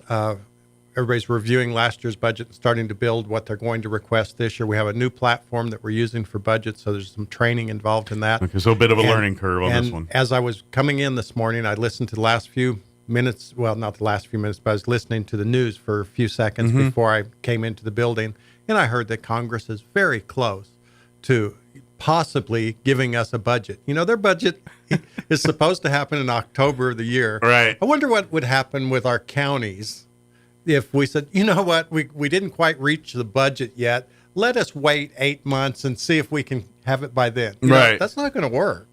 And that's the thing. I think people that frustrates most people. It's like, do you realize if states and local municipalities ran their business like the federal government runs theirs, we'd be so screwed.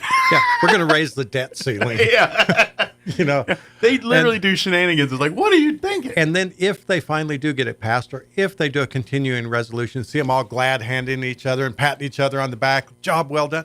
You failed. That's right. You didn't do your job in October like you were supposed to do. Yeah. Here we are months away, and you're saying we're successful. Yeah, you're right. It is. That's sad because the bar is so low.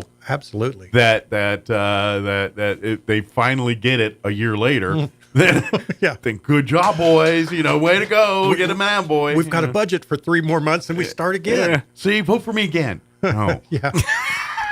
Well, I guess I should talk about county business. Maybe, now that we got that out of the way. So fortunately, the county government is a little more stringent on their policies and things than the federal government. And we are very fortunate to have such a great they do mind staff their P's and Q's in Chaves County, and most of our New Mexico counties, I think, would fall right into that category too. Not as good as Chaves County. We're truly, I mean, I'm not exaggerating. We're the bar to set. We're kind of the go-to county on many, many things. Other counties call us, how do you guys deal with this? How do you guys do this? What do you do over here? And I mean, that's been that way since I've been at the county. And that is a testament to the county. And, you know, it's like, hey, you know, we our policies and procedures seem to work pretty well, and others want to emulate. And we're consistent, you know, and we're not constantly changing things, and we try to do a good job for the people, and it works. Not saying that we don't occasionally call someone too and say, "How do you guys deal with this?" Sure, but we're more the go-to than the go out. Sure. Well, I imagine, especially when it comes to particularly oil and gas or some of that kind of stuff, you're like, oh, what's Eddy County doing? What's some of the more heavily oil and gas counties doing? We look to them to see what they're doing and maybe form something along those same lines or something. So and speaking of oil and gas, just this week I've been trying to learn more about oil and gas. You know, Chaves County is heavily involved on the federal level, trying to make sure that governmental overreach doesn't affect us on agriculture, you know, farming, ranching, and oil and gas. Oil and gas is a huge target right now. Yeah. And so I feel like I'm certainly no expert, but fairly well informed on agriculture and assist our county and other counties in the fight against things that go against agriculture. But I really want to learn more about how oil and gas fits in. And we are involved in a lot of oil and gas stuff. The lesser prairie chicken, the lizard, you know, all these things keep coming up. And potash mining is another one that's recently become at odds with oil and gas in Washington. And so just this week, I got a lot of information about it, potash rule, and we actually dealt with that a year or so ago as well, or made some comments about it. So anyway, oil and gas is something that I really would like to learn more about, and I do reach out to Eddy and Lee County regularly about that. They deal with a lot more potash and oil and gas issues than we do. So yeah, absolutely. And our county's involved in those things as well. Sure. But certainly not at the not level to the Eddy scale they are. And Lee. But I'm thankful that we have so many experts in our area that are willing to share and help us to learn so that we can do our part to keep those. And it's a good, because Chaves County is a little bit more diversified, and that's what it is. And so, you know, you talk, and this is something where we get shielded from a little bit more than Lee and Eddy counties. When, you know, because of the volatility of the oil and gas industry, it's either boom or bust in those type of counties where unfortunately for Chavez, because we're a little more diversified and where income and where people, bring money in, we don't get hit as hard with those highs and lows like those counties do. So, right. So it's a double-edged sword on this. Yeah, they're the exports, but when times are bad there, they're hurt. They're real bad. Yeah, and where Chavez County is a little luckier that way, where because of our farm and ranching side and some of the other industries that are in this county, that mitigates some of that a little bit. We've still got a pretty strong dairy contingent. We've got largest mozzarella cheese factory. We've got the pecans. Every time I drive to town, I see more pecan pastures. If it's you nuts, call man. them that. It's nuts, man. I would ring the bell, but that would bring Sean out of his cave. So Yeah, we don't want that. I'm not going there. Yeah, we don't want it. But before we talk about the county commission meeting, I'd like to talk about the Cultural Plaza. So that's a project that Chavez County has taken on, and we're doing this in partnership with Main Street Roswell and the Great Blocks grant that they got from the state of New Mexico. But we're working as a community. All of us are working together. The original idea for the Cultural Plaza came from the city saying we need some downtown bathrooms. And for tourist events, for the public when and everything, things happen, it puts a huge amount of pressure on the downtown businesses Sure. to try to deal with people needing to use the bathroom. Sure, but a public restroom downtown, the wherever public we go, restrooms is one of the that would big alleviate some of things that we thought that would be good for. But we had a meeting on Tuesday at the Civic Center. It was a public meeting, brought everyone in to show them the initial design for the park, and they came in. They had wonderful elevations of the park and 3D pictures of the park. And I said it there, and I'll say it again. It will mean a little less to people on the radio and people that can't see the pictures. But those pictures, when you saw it, you really got the vision of this Cultural Plaza. It's a park-like setting. It's an event area. It's not a park with slides and that stuff. It's more for events and things to take some of the load off the courthouse lawn is one of the reasons for it. Sure. Plus, there'll be large bathrooms back there. 3 men's, 3 women's is kind of what we're designing for. Sure. Where there's not as many of those resources around the courthouse lawn right now. There's an open grassy area, a place to water your dog. It'll be fenced off so that during the week and stuff when it's not needed, it can be secured. But during events, it can be opened up.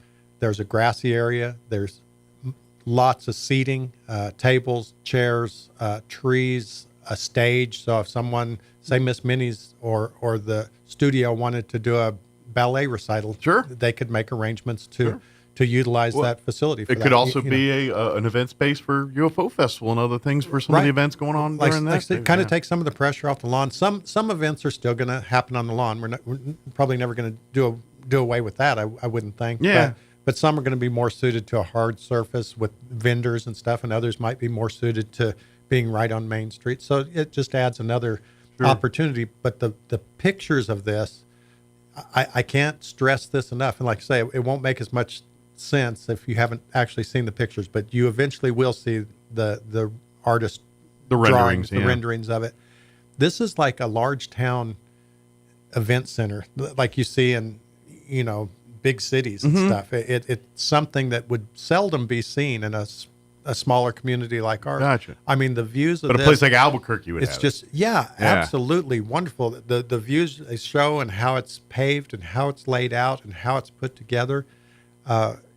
I mean, sounds really cool. Really to be proud of. Sounds like something that, like you said, it's perfect if there's events going on, but literally, if you want to go have a picnic on a weekend out there, it sounds like a great place to just go do that if you wanted to, Well, yeah, if it's open for an event, because like I say, we will keep it closed. And I want to add real quick, this is a community project. I mean, Chavez County it's our project.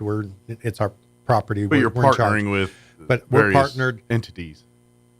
We have input and everyone's weighing in on this because this is for our community. It's not for Chavez County. This is something that's to benefit the community, and that was how this idea originated several years ago. I think I put it on the ICIP about 9 years ago now, 8-9 years ago. My former boss before he retired, Sonny, way to go, Sonny, give me a shout out, came up with the idea and kind of told me about it. Yeah. And I said, let me see what I can do. And so I put together the original ICIP, the Infrastructure Capital Improvement Plan record on it. And everything has to be prioritized on our ICIP. You know, we only have so much money. We have to make sure our buildings and stuff are taken care of. And then you know, once you take care of the important stuff, or the necessary Yeah, this is stuff, more of a quality of life thing. I mean, yeah, it's which important. those are important too. But, It's important, but not quite as important as making sure the roads and law enforcement are taken care of. Timing is everything. So this particular project never got a real high rank. It was something we always wanted to do and felt it would really improve our community. When the timing's right, let's do it. And when the timing's right.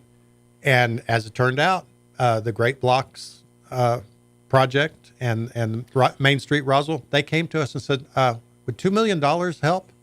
Yeah. I think so. Yeah, I think we can do that. So we've got the design. It should be completed. And this is why things June sit on the ICIP list, just for this very, in case something pops up. Yeah. Right. And we have a variety of different types of projects because you never know which funding source is going to come through. Yeah. This funding's only to be used for this. This funding's only to be used for So this. you gotta we have mix- a variety of projects so that we can, when something is of interest to legislators or whoever has the money and wants to help, then we got a have project that kind of fits that window. Yeah. And of course that'll be coming up here soon too. We talked about budget, but that'll be coming up. But the Cultural Plaza meeting went very well. We had probably 25 people there, a lot of good input. One of the things that we discussed and we really want to flesh out is it's Cultural Plaza. There's a big wall in the back. We were talking about possibly different logos or iconic things, how they're made. I don't know whether it be tile or whether it be, who knows how it would be done, but several different vignettes of something back there on the back wall or throughout the area or something. And we were talking about, a young lady mentioned, you should get the schools involved in that.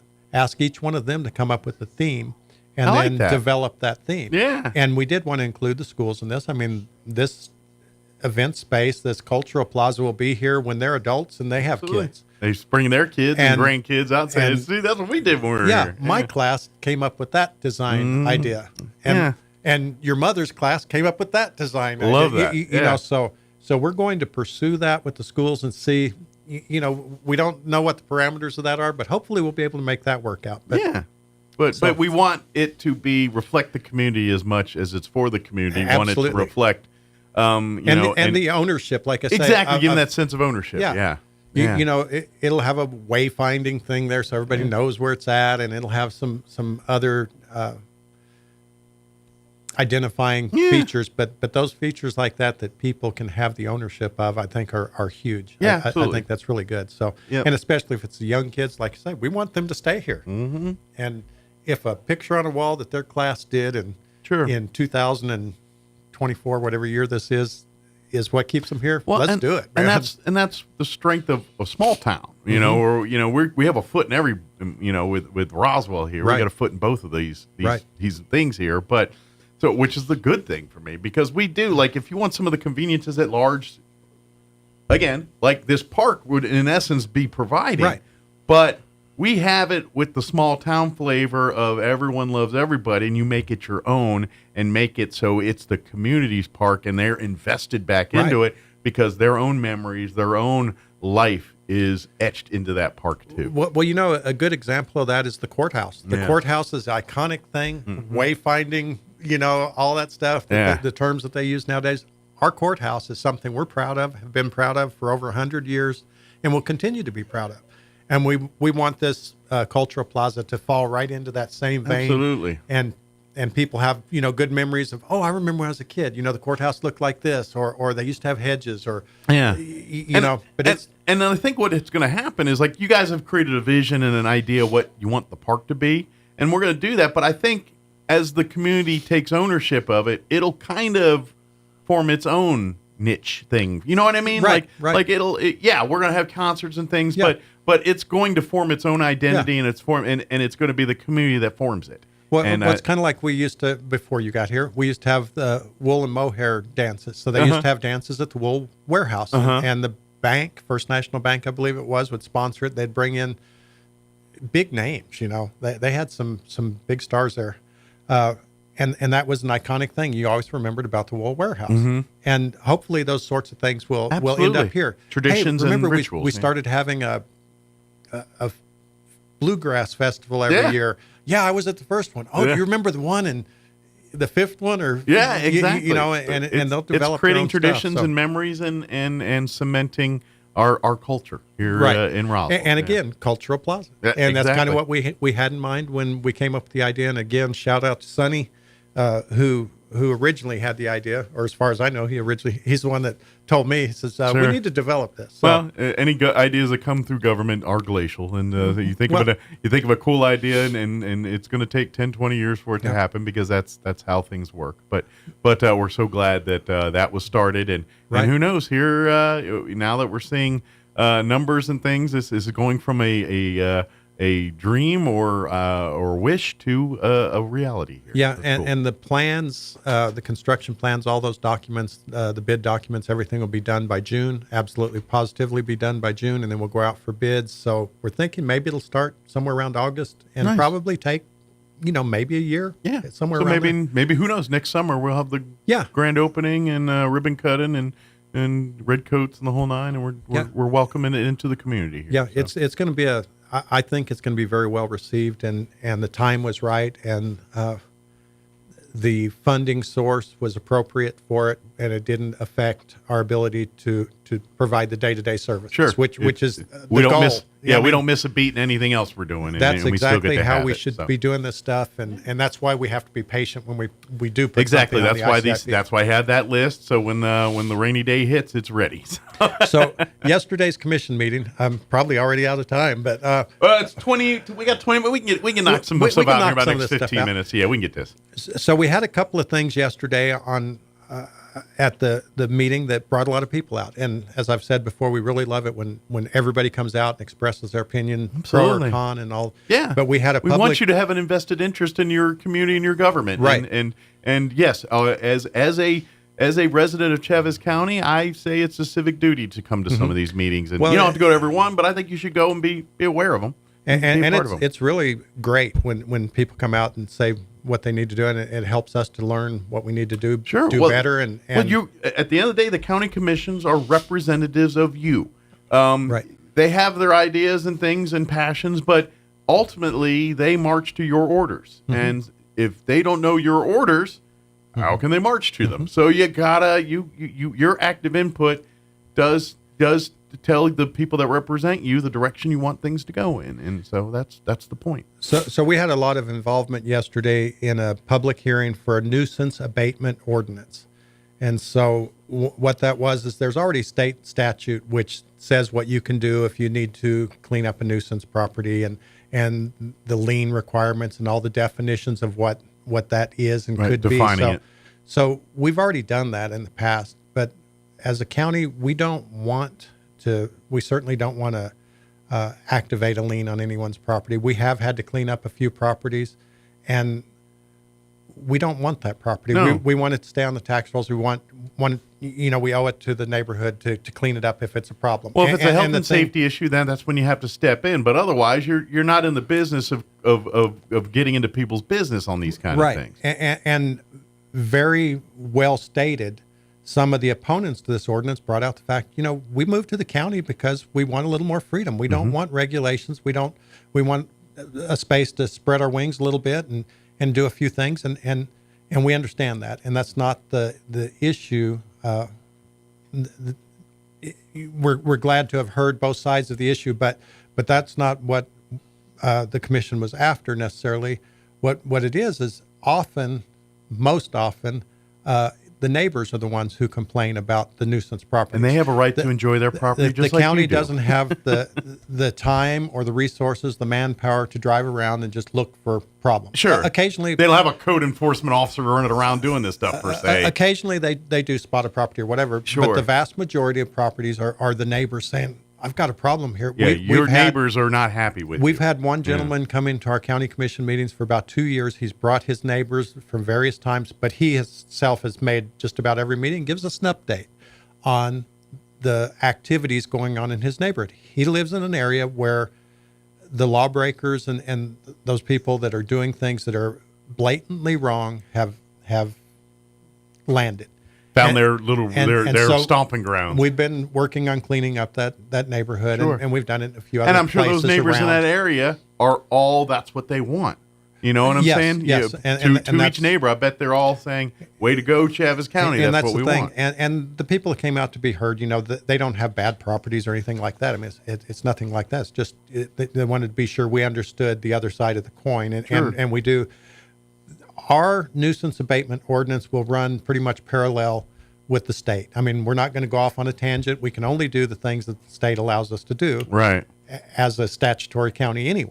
If we were home rule, we could do whatever we wanted, but as long as it's not illegal, you can do whatever you want if you're home rule. We're not home rule. We're a statutory county, so that means we have to do things that are allowed by state statute. So our policy is going to parallel the state statute. Sure. The main advantage to what we did is it allows the county to negotiate. Like say, we do not want to put a lien on someone's property, then actually convert that lien and own that property, then have to go to the state and have it appraised. You don't want to be in that business to get rid either, of it. yeah. We don't want to do that. But say for instance, for whatever reason, your property becomes in disarray and you need some help. I don't have the money to do it and can't do it physically, whatever that case is, and the county has to come in. And occasionally it happens. Doesn't happen very often, but a couple times a year maybe on the worst of the worst properties that are a problem in their neighborhood.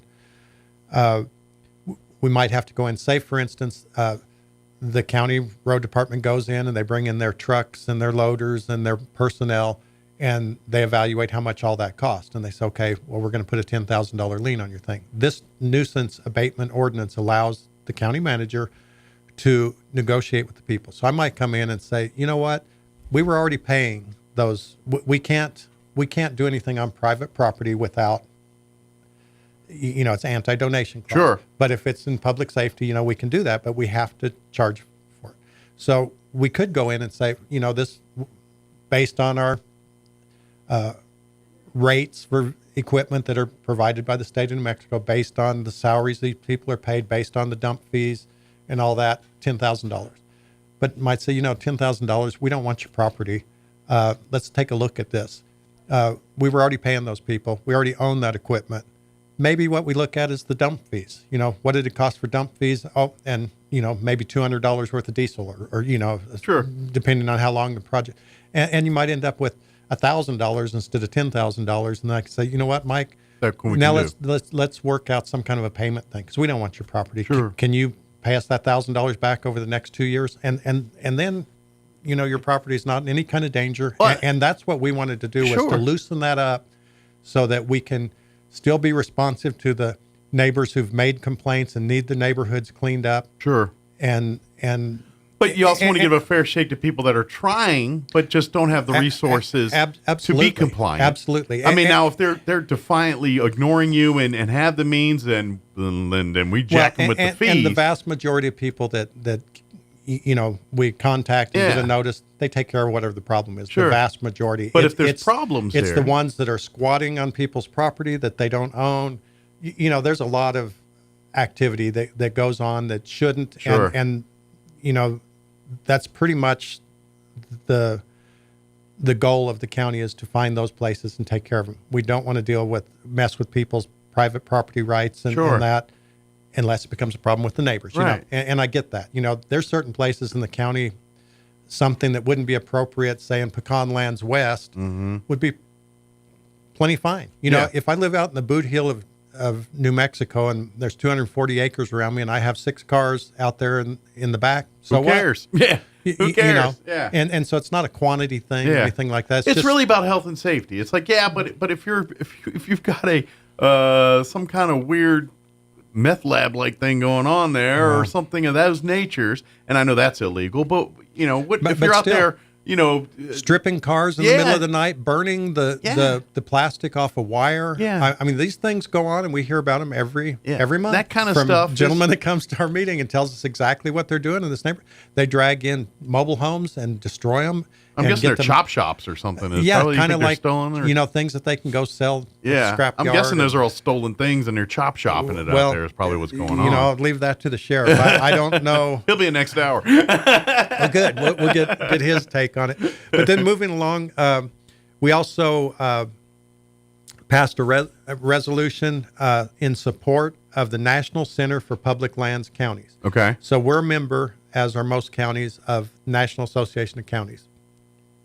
And the counties in the West, the western states have most of the public lands, as we've discussed before. Yeah. Back east, there's not that many public lands, except for maybe a few national parks or forest and wildlife refuges. And quite frankly, those are butted up against malls and restaurants and everything else. But in the too. West, however, it's much different. It's a little different out here, yeah. I believe it's 47% of Chaves County is federal lands, and half the county, pretty much.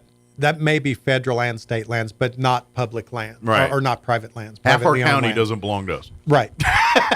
Well, it does and it doesn't. You know, but there's we want to make sure that people in the West have different problems with Washington than people in the East have with Washington. And National Association of Counties has what they call the Western Interstate Region, which is our states in this area, all the western states, including Hawaii, I believe Alaska's in there, and North and South Dakota are in it. But otherwise, it's all the western states. Gotcha. And we have different issues, of course. And of course, the Dakotas and all that, you look back east, they all look at us as West Coast and all that. Well, that's true. That's true. So anytime we have issues with the way federal policies are done and all, we go directly to NACO as our first stop and say, hey, what can you do? What can you help us with?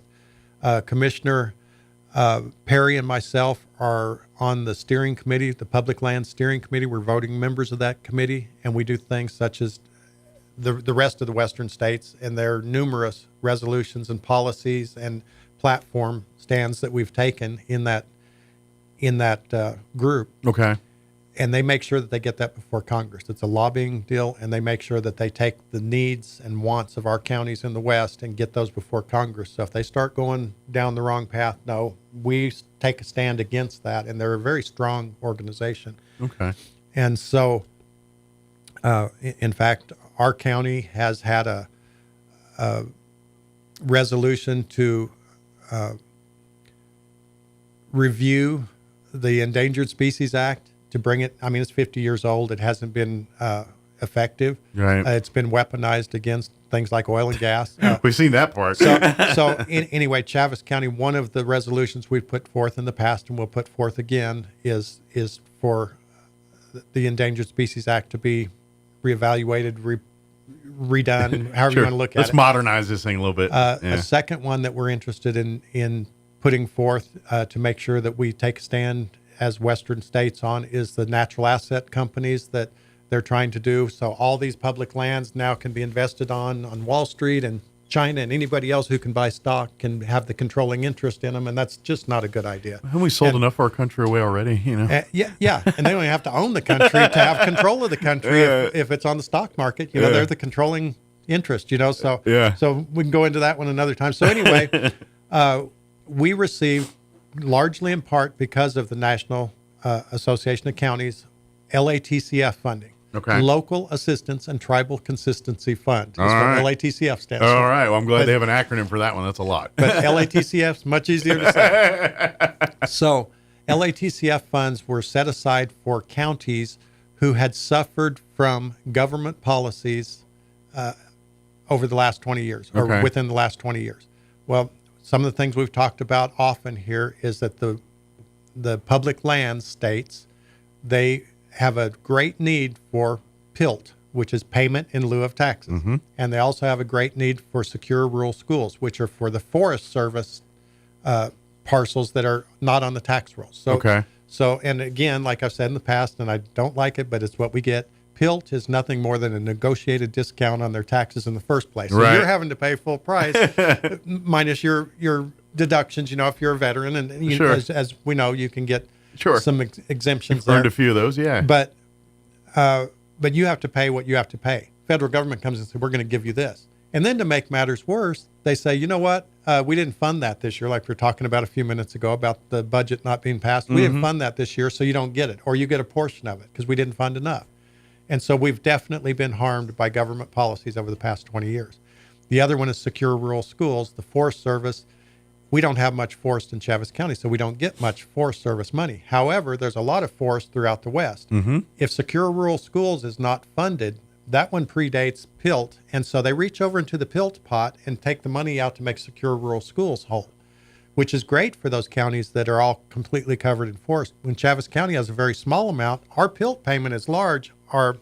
Our SRS payment is like $32,000 a year, so Sure. that hurts us drastically. Sure. I imagine benefits Lincoln So- County or a place that's got a national forest in it. A little bit better. I mean, yeah.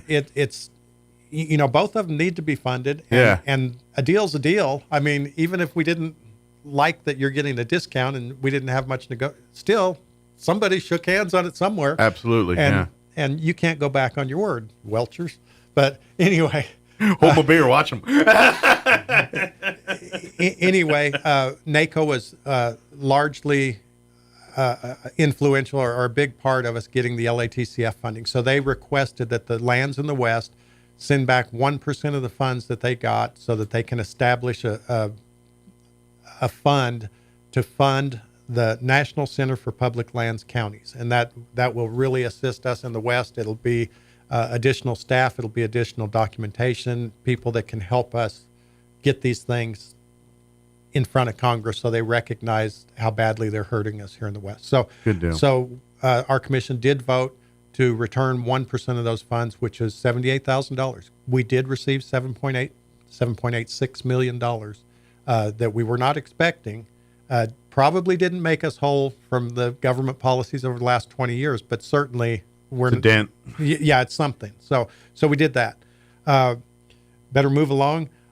Also, yeah, we're about 2-3 minutes here. We got to get whatever we need to get in here. Okay. The commission voted to support a letter that was written by several of the counties. Okay. They passed it back and forth from the managers and the legal teams and stuff, and they want to send a letter to the governor signed by all the counties. Okay. It's unlikely that all the counties will sign it, but they would like the governor, and it was brought up that we better be careful what we wish for. They want the governor to declare a state of emergency on the border. We recognize the governor does not have the jurisdiction to manage the border. That's the federal government's thing. But we are asking that the government... She can support the cause. She can support the cause by providing any resources the state has, whether that be the National Guard or machinery, whatever, to help secure the border, to control the fentanyl crisis, human smuggling, and crime that's coming as a result of the influx of people across the border illegally. And so the letter from the counties would say, please just do your part to assist the federal government in keeping the border secure. Yeah. And I think that was a very important thing that our commission did yesterday. Absolutely. Show your support that you want to protect us, your southern citizens here that are dealing with some of these issues. Just real quick, because I know we're out of time. Yeah. We did our certified road mileage. We have to do that once a year to the state. That's how we get our funding for roads from them. Of course, we have our in-house funding, but we also get funding from them. Sure. We have 1,405.73 miles of county-maintained roads in Chaves County.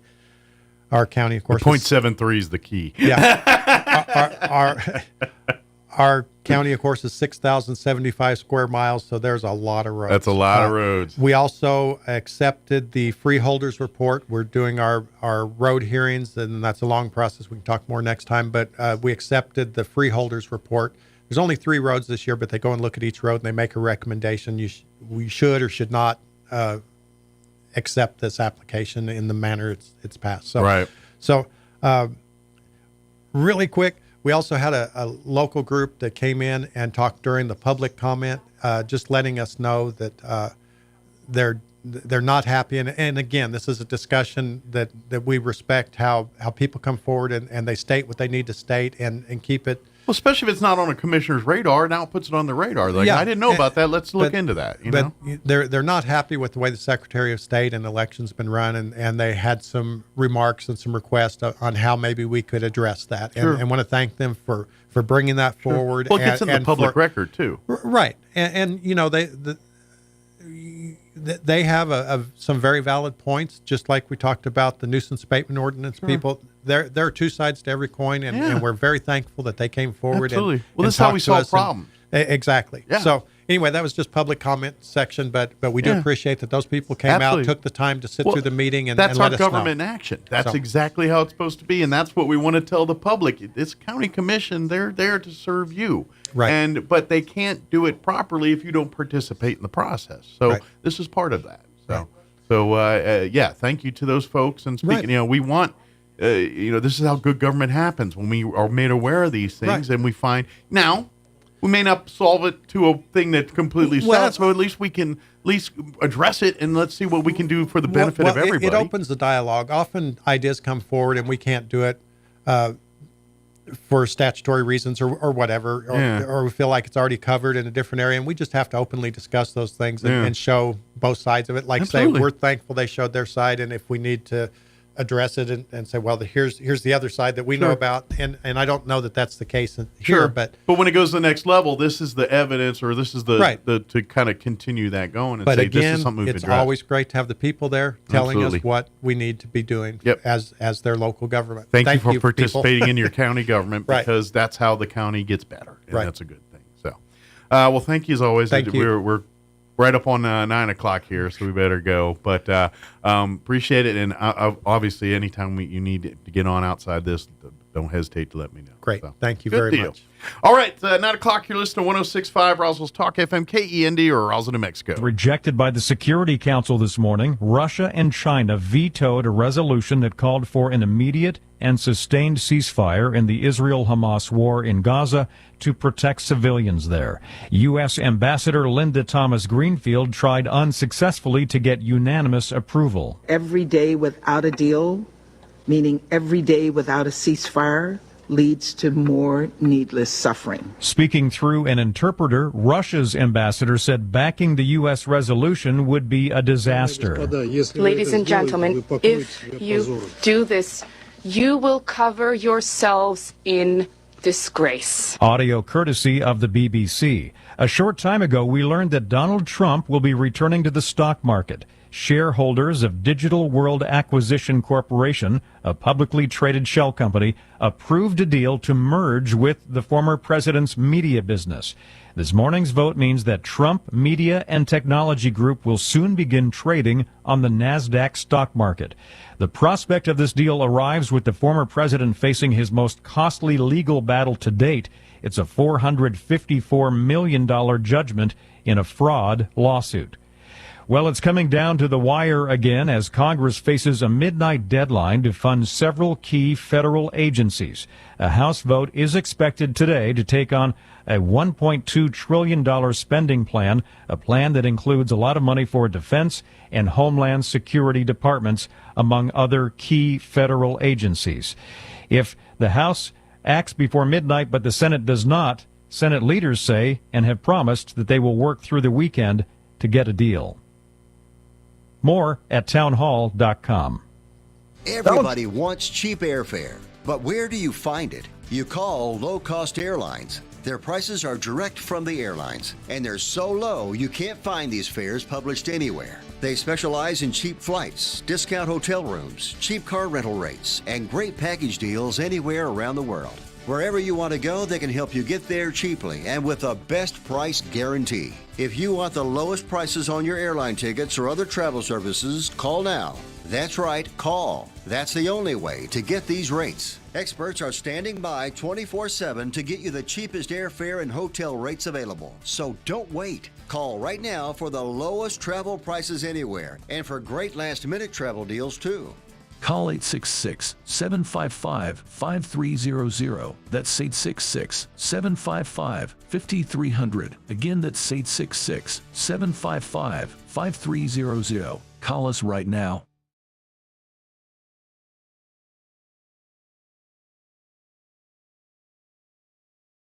Mississippi police officers who beat and tortured 2 black men last year. 2 more former officers were sentenced to prison for entering a home without a warrant and brutalizing 2 black men. Civil rights attorney Malik Shabazz on WJTV. Get more justice against the goon squad.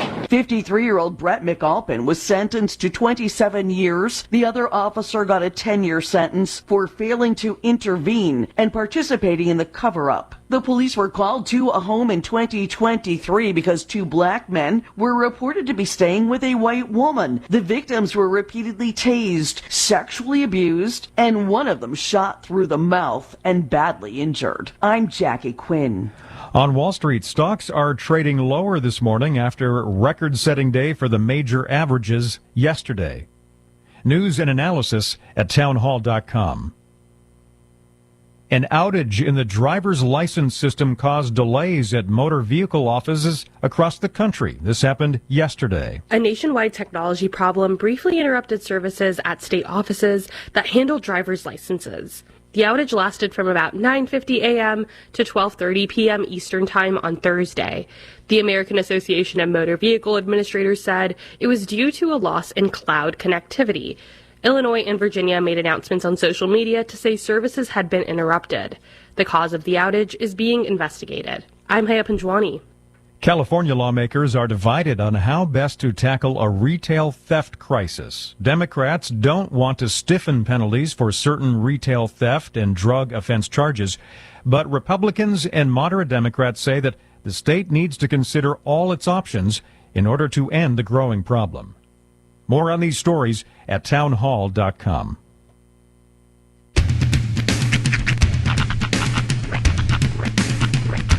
What in the wide world of sports is going on here? I promise you, whatever scum did this, not one man in this force will rest for 1 minute until he's behind bars. Now let's grab a bite to eat. Yeah, come on. I feel the hot wind on my shoulder and the touch of a world that is older. I hit the switch and check the number. I leave it on and then I slumber. I hear the rhythm ringing through it. Flamenco guitar and cumbia music. I hear the talking of the DJ. The travel listen, what does he say? I'm on a Mexican radio. I'm on a Mexican radio. Broadcasting live from high atop the J.P. White Building in downtown Roswell, New Mexico. It's Mornings with Mike Winters on 106.5 Roswell's Talk FM. Is that what I sound like when I talk? Now, here's your host, Mike Winters. And good morning. It is 6 minutes after 9 o'clock. Welcome to hour number Tres Infiernos. Mornings with Mike Winters. I trilled very badly That was there. over trilled. Yeah, it was an OT there. This man is over trilled. Yeah, it trilled. I didn't trill in the right spot. Mm-hmm. See, I was told by several Hispanic people that the trilling is not the tip of the tongue; it's the back. Is where they do it. And so we try to do it with the tip. Yeah. And the true trill is a different part of the tongue. Is what I've been told. Well, all right. Well, I've trained certain parts of my tongue to acquiesce and certain parts to not to. Okay. Like you don't use the it starts in the back of the tongue. Right. Yeah, I actually had a whole dissertation with someone about this one. Okay, fine. How about this? Tres Infiernos. Well, then you're getting into German. Yeah. Flichen. You know, apparently, whatever species, the resident alien guy, I think their language has German based in it because when he talks in his language, it's a lot of screeches and guttural noises. Something like that. But happy Friday. Yes. Happy McDonald's Friday. Each and every Friday, the fine folks at McDonald's come through and provide us with delicious, tasty breakfast treats. Indeed. I haven't fiddled through the bag yet and grabbed my oatmeal. My wife came here to visit, bringing her own McDonald's. She brought her own McDonald's. I was like, we have McDonald's in the other room. That's responsible. She's like, I don't know if you're going to have my McDonald's. She didn't offer her husband none, though. Well, no. You have, of course. Yeah, right there. Because you're a nice wife and you want to take care of your husband. But nice has its limits. Yeah, apparently. You have somebody in there to bring you McDonald's every Friday. Now you need a harem of women bringing you McDonald's every Friday?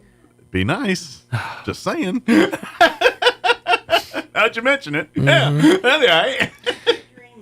You know, I've never had, and this seems like it was like a huge thing when I was a kid. But like they talked about, like when you were like, you know, like worshipped as a god or whatever. Peeled grapes. I've never in my life had a peeled grape, but it was like it was a big deal. Like, peel my grapes. It just, you know, like the whole servant thing. Yeah. Like, is that better?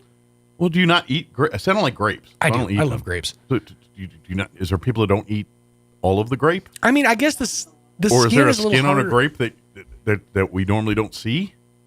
I don't know. Maybe grape skin was thicker back then. I don't know, but that was the whole peel my grapes. Yeah, are we getting into pink pistachios or something Right. now with the grape? Maybe like- maybe the need for skin. Maybe they pre-skin them. I have no Maybe. idea. And if you ever tried to, like I've tried to do I'm it, so it's, dumb on it's this hard. stuff. You have to peel that, like it only peels off in like little, you know, sections, like a banana.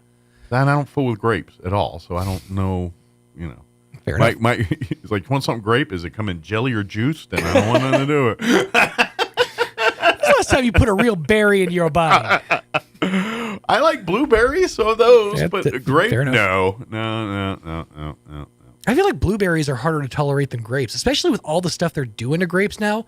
Like, have you tried those ones that taste like cotton candy? No, I haven't tried any of these chemically altered grapes yet. And then, because there's the TikTok of it all. So what people are doing is you get those big, you know, the swole up cotton candy grapes, and you take Jolly Ranchers, put them in the microwave, and you melt them, and then you roll the grape in the Jolly Rancher. Okay. And then a lot of people are putting, like, you know, nerds and other stuff on it, and then you douse it in ice to like solidify it. Candied grapes. Huh. It's put a stick on it. It's a blow pop. They're delicious. I've had a couple, and they're Y'all should put a stick on it, make it like a lollipop or something. Somebody like looked at grapes and said, "You look a little healthy. I'm gonna mess that up." that. Try it with a plum. Ooh, but plums have pits. We can de-pit it. Do plums have pits? Now I'm starting to feel stupid. Thank you. I was like, I know peaches have pits. Plums have like whole.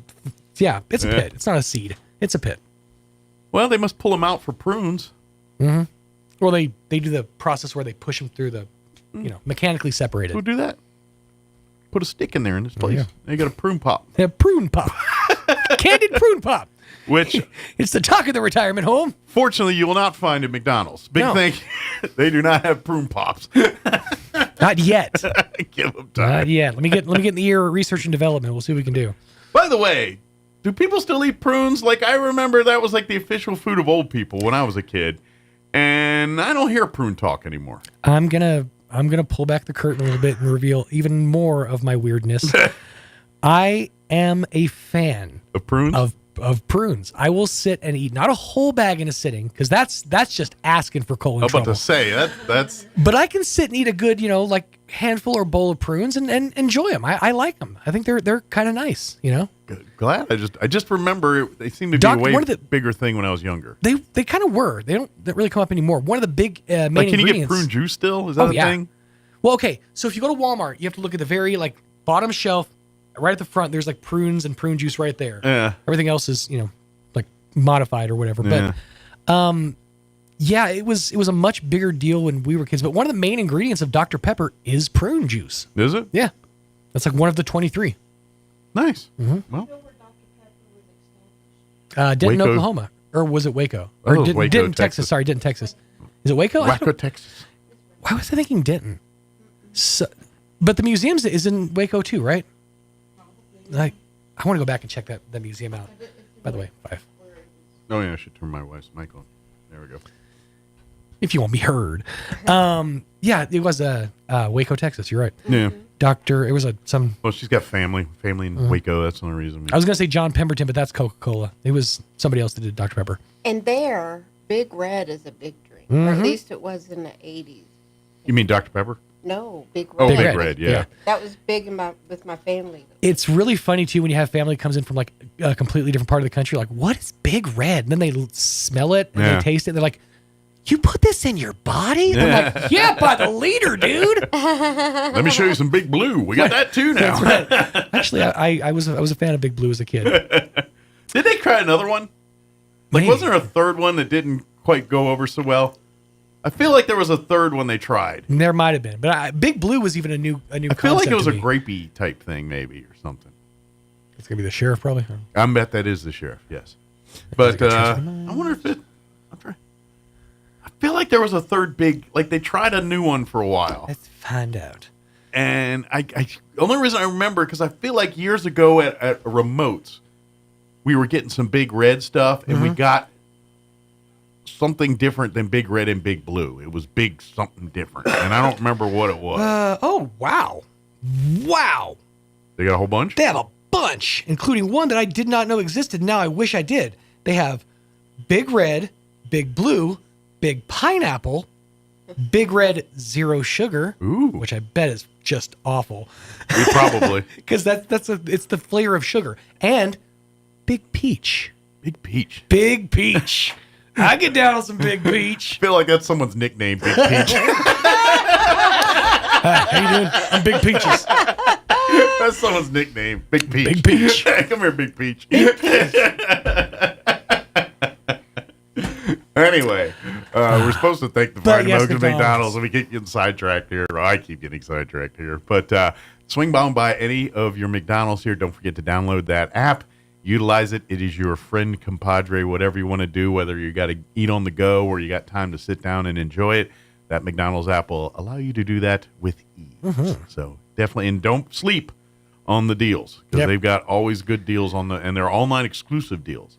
Like you try to get that just going into the store without your app, not going to happen, Captain. So get that app. That's got right. it.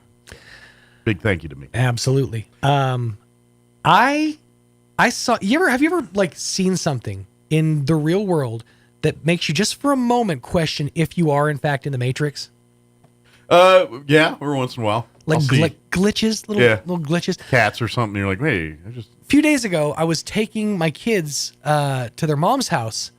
It was the day I came back for the half day, and so it was a time I'm not normally traveling. The sun was already up. And I was going down. Felt like you're playing hooky? A little bit. Yeah. I was going down Country Club, westbound, heading towards Sycamore, and up in the right lane, I see what it took my brain at least 30 seconds to process, because I didn't even see it at first. Right. And then I saw it, and it looked like a gigantic bullet. It was silver, and it was like round at one end, long, and then it came to a point, and it had this little swirly thing on the back. And for a split second, I'm like, is this one of those delivery robots I keep hearing about?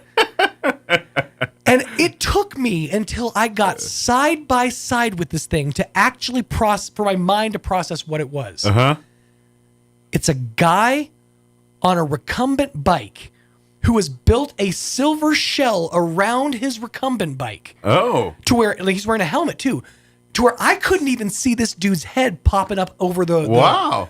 But for a good solid, 40 seconds, my mind was blown. I'm like, this is the future. Yeah. This is what I've been hearing about. Nope, just a guy on a recumbent bike.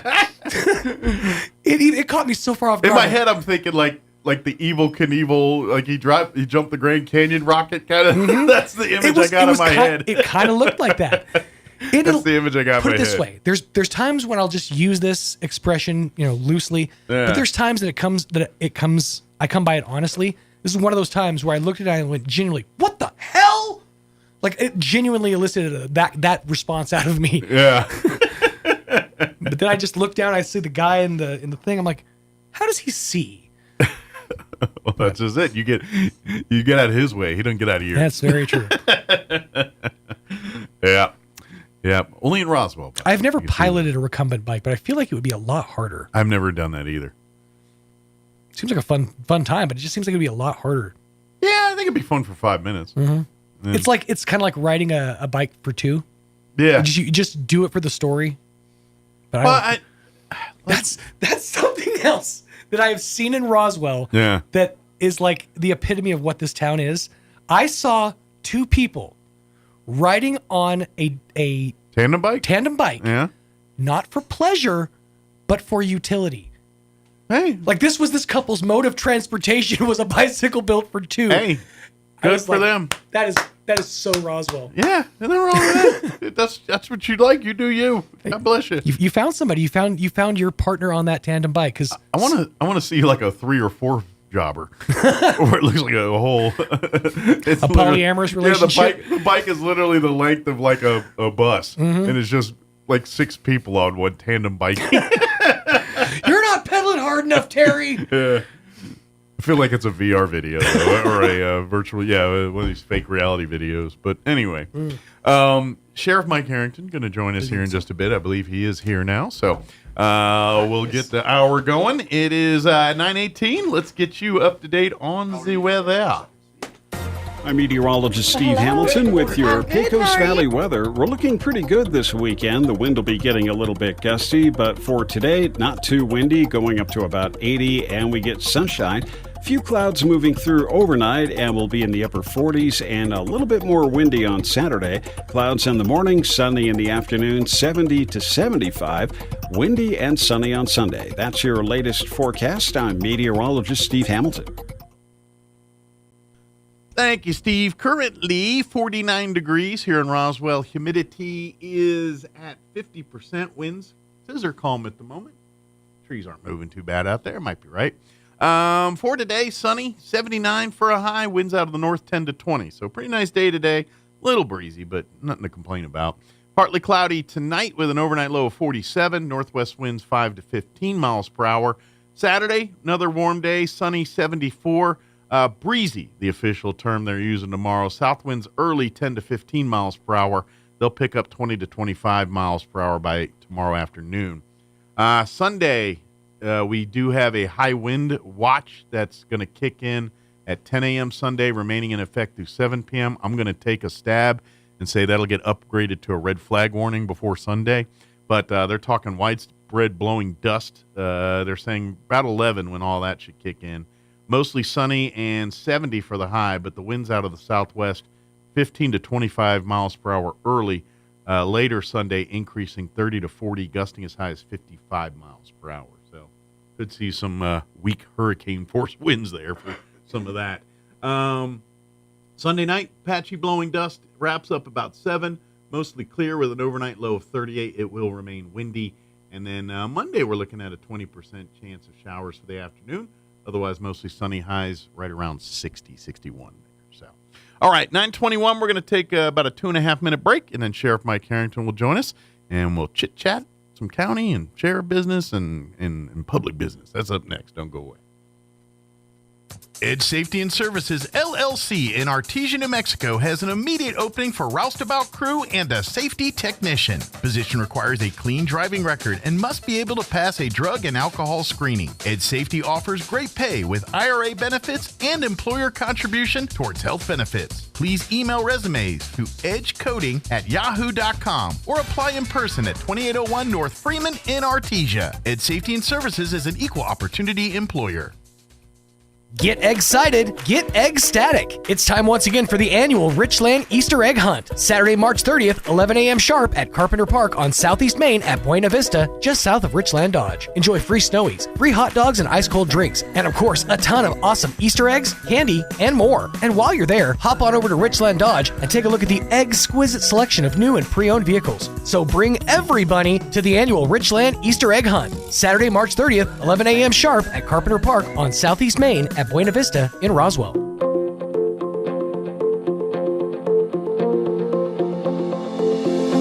A comedian once said, "No one can tell me anything, not even myself." Hi, this is Pastor Troy and Julie Smotherman for The Joy of Marriage. You know, most people stop listening and start forming an answer or response when someone's talking to them within 7 seconds, so they miss most of the information. John 10:27 says, "My sheep listen to my voice. I know them and they follow me." You know, when Julie and I were preparing for this, she looked right at me after I spoke for a while and said, "What?" I guess we all have work to do in listening. But you know what? Just like learning to know God takes time and focus and to know His voice, it's going to take time and focus to really get to know our spouse and to really start enjoying and loving marriage. If you have any questions or would like further information about the Joy of Marriage Ministry, please go to jomconference.com. Get your tickets now as Red Zone presents A Night with C.J. Stroud, Saturday, April 13th at the Bulldog Pit in Artesia. Previously announced as A Night with Jason Witten, Jason became unavailable, so C.J. Stroud stepped up to take his place. C.J. is the 2024 Offensive Rookie of the Year with the Houston Texans and two-time Heisman Trophy finalist. Admission is free, but you must have a ticket to enter. Jason Witten printed tickets are still good, and remaining tickets are available at the Artesia Chamber of Commerce. This invitation is courtesy of H.F. Sinclair. Excited about C.J. Stroud coming to Artesia. The University of New Mexico. It's the state's flagship, a world-class university right here in Albuquerque. Apply for admission at UNM today at unm.edu. That's unm.edu. The University of New Mexico is the university for opportunity. The average American spends 2.5 days a year looking for lost items. We aren't sure how long Europeans and Asians look for lost stuff. We lost the list. Here's Mike Winters.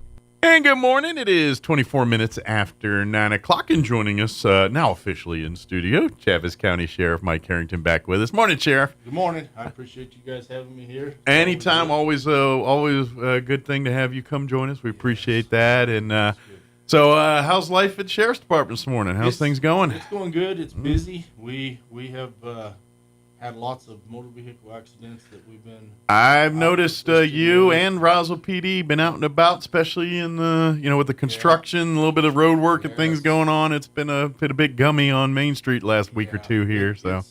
It is right now. People, we just got to tell them, just slow down, pay attention, put your cell phones down.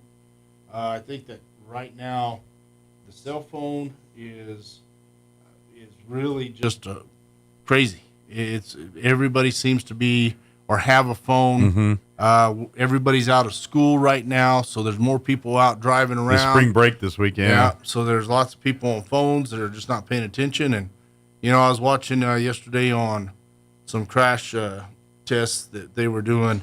A 35-mile-per-hour crash will just cave your car. If someone hits you from behind, they'll cave your car in. And if you're the one on the cell phone and you're not paying attention, you hit someone from back, you can kill their kids in the back seat. Absolutely. Very easily, so you've got to be paying attention and use that voice thing. If you're going to be on your phone, use the voice hands-free type thing. But when you think about it, you look at just the weight distribution on vehicles and things, and for the most part, all your heavy stuff's up front where the engine is and all that. Right. There's not as much in the back, so you're hitting them with the heaviest part of your vehicle, with, in essence, the lightest part of your vehicle. Just caves it right in. It's going to do a lot of damage. So. Yep, and everybody who was in the back seat will soon be in the front seat, and not all of them alive. And that's a scary thing, but it's a true thing, and it's something that we see. And unfortunately, it happens too quickly.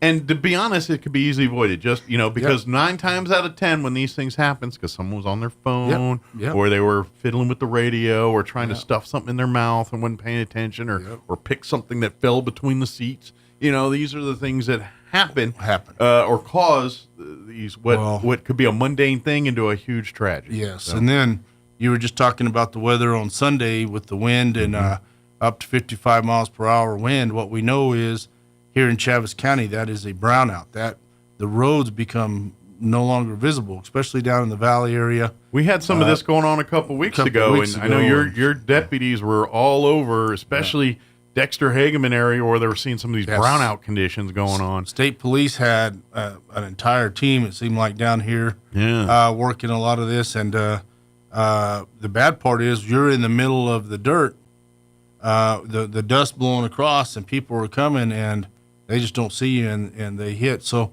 one of the things, I was driving to Phoenix, Arizona here last week, or at the earlier part of this week, and one of the things that they have on the side of the road, and I'm going to talk to them about putting up here, is instructions on what to do if a brownout does occur. And the first thing it tells you is to pull off to the side of the road. Not stop in the middle of the road because they can't see you, and it's a question of when you're going to get hit. Even slowing down, you're still going to get hit because, one, you're going to get either hit head on or you're going to get hit from behind because they just don't know where the road is.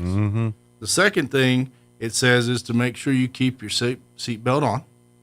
Once you pull completely off the roadway, keep your seat belt on. Don't get out of your car. Because someone else doesn't see and they don't know where they're driving, and they think they're on the lane, but they're on the shoulder. And guess what? Yep. You're safer in a collision on the road in your car than you are out.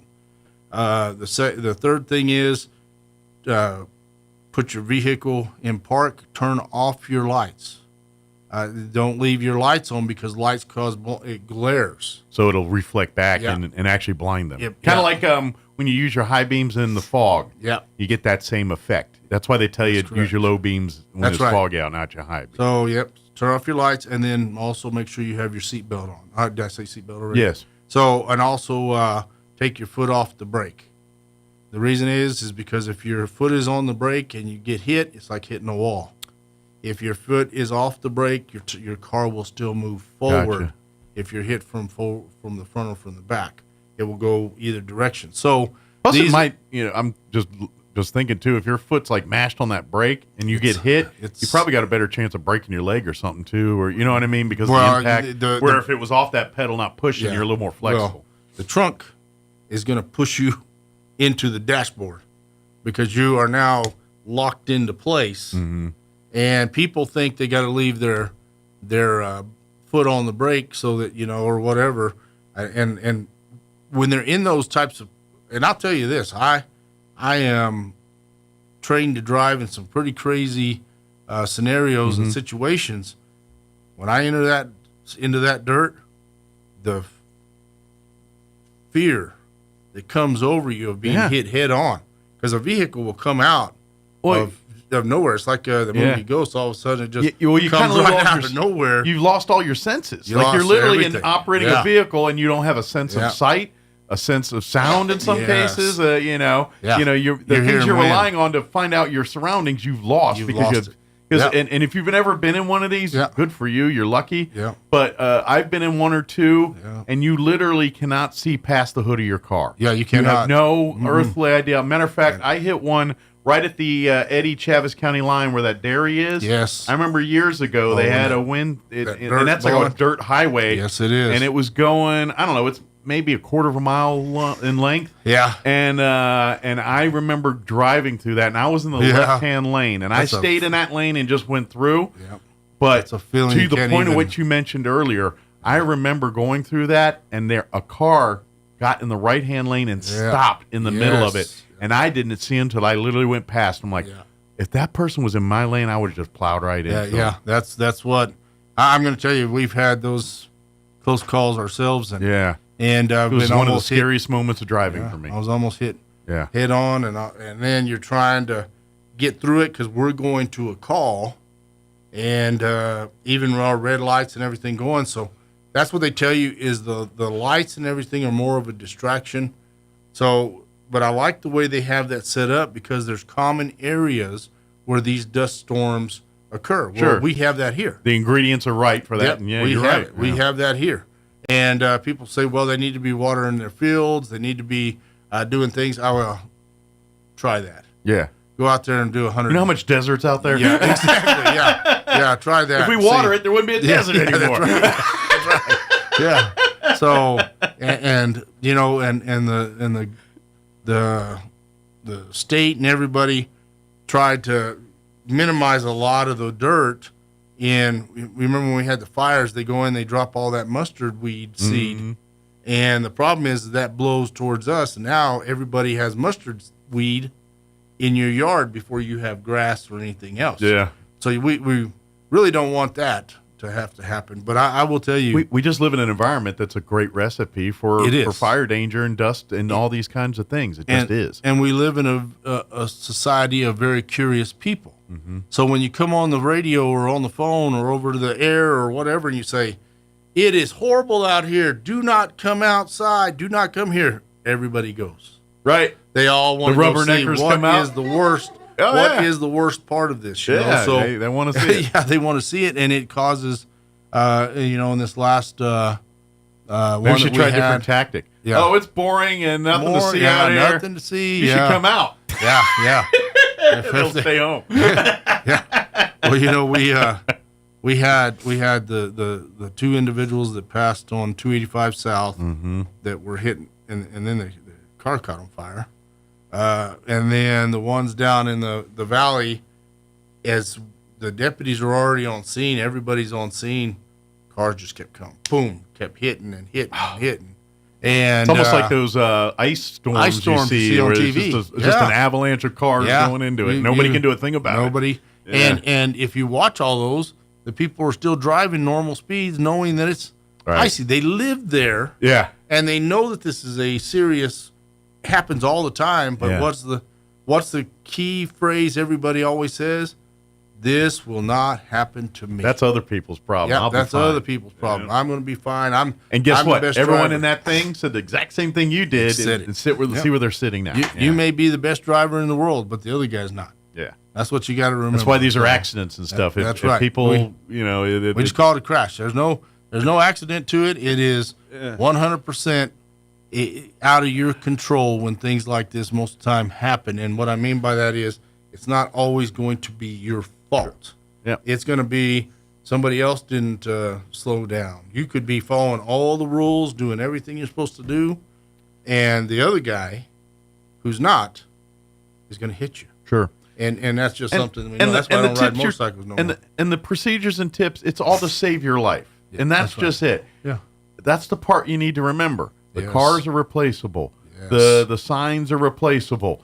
The artifacts are replaceable. You are not. Yeah. And that's why these safety tips, you pull over, stay in the car. You still might get hit. Yeah. Because it's a dangerous situation. Yeah. But you know what? You got a much better odd of coming home to your family if you stay in that car. Yep. And that's what. And at the end of the exactly day, right. when the law enforcement are out there, that they don't care about your car. They care about you getting home safe. That's what they care about. That's exactly and right. that's their priority. And so I get it. You're like, oh, my car, and it's going to be expensive. But you know what? You get to complain and walk and talk about it another day. The alternative is not that. Well, and that's one of the things that you'll see as a person who gets hit in a motor vehicle accident. The first thing they do is get out of their car to see the damage that was done, not thinking about everyone around them and still driving. Yeah.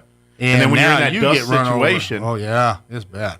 People still can't see you, and now you don't have the protection of metal around you. That's exactly right. Yeah, that's exactly right. And so that I can tell you now, we know this weekend if the dirt is blowing across the roadways, we're going to have crashes. Yep.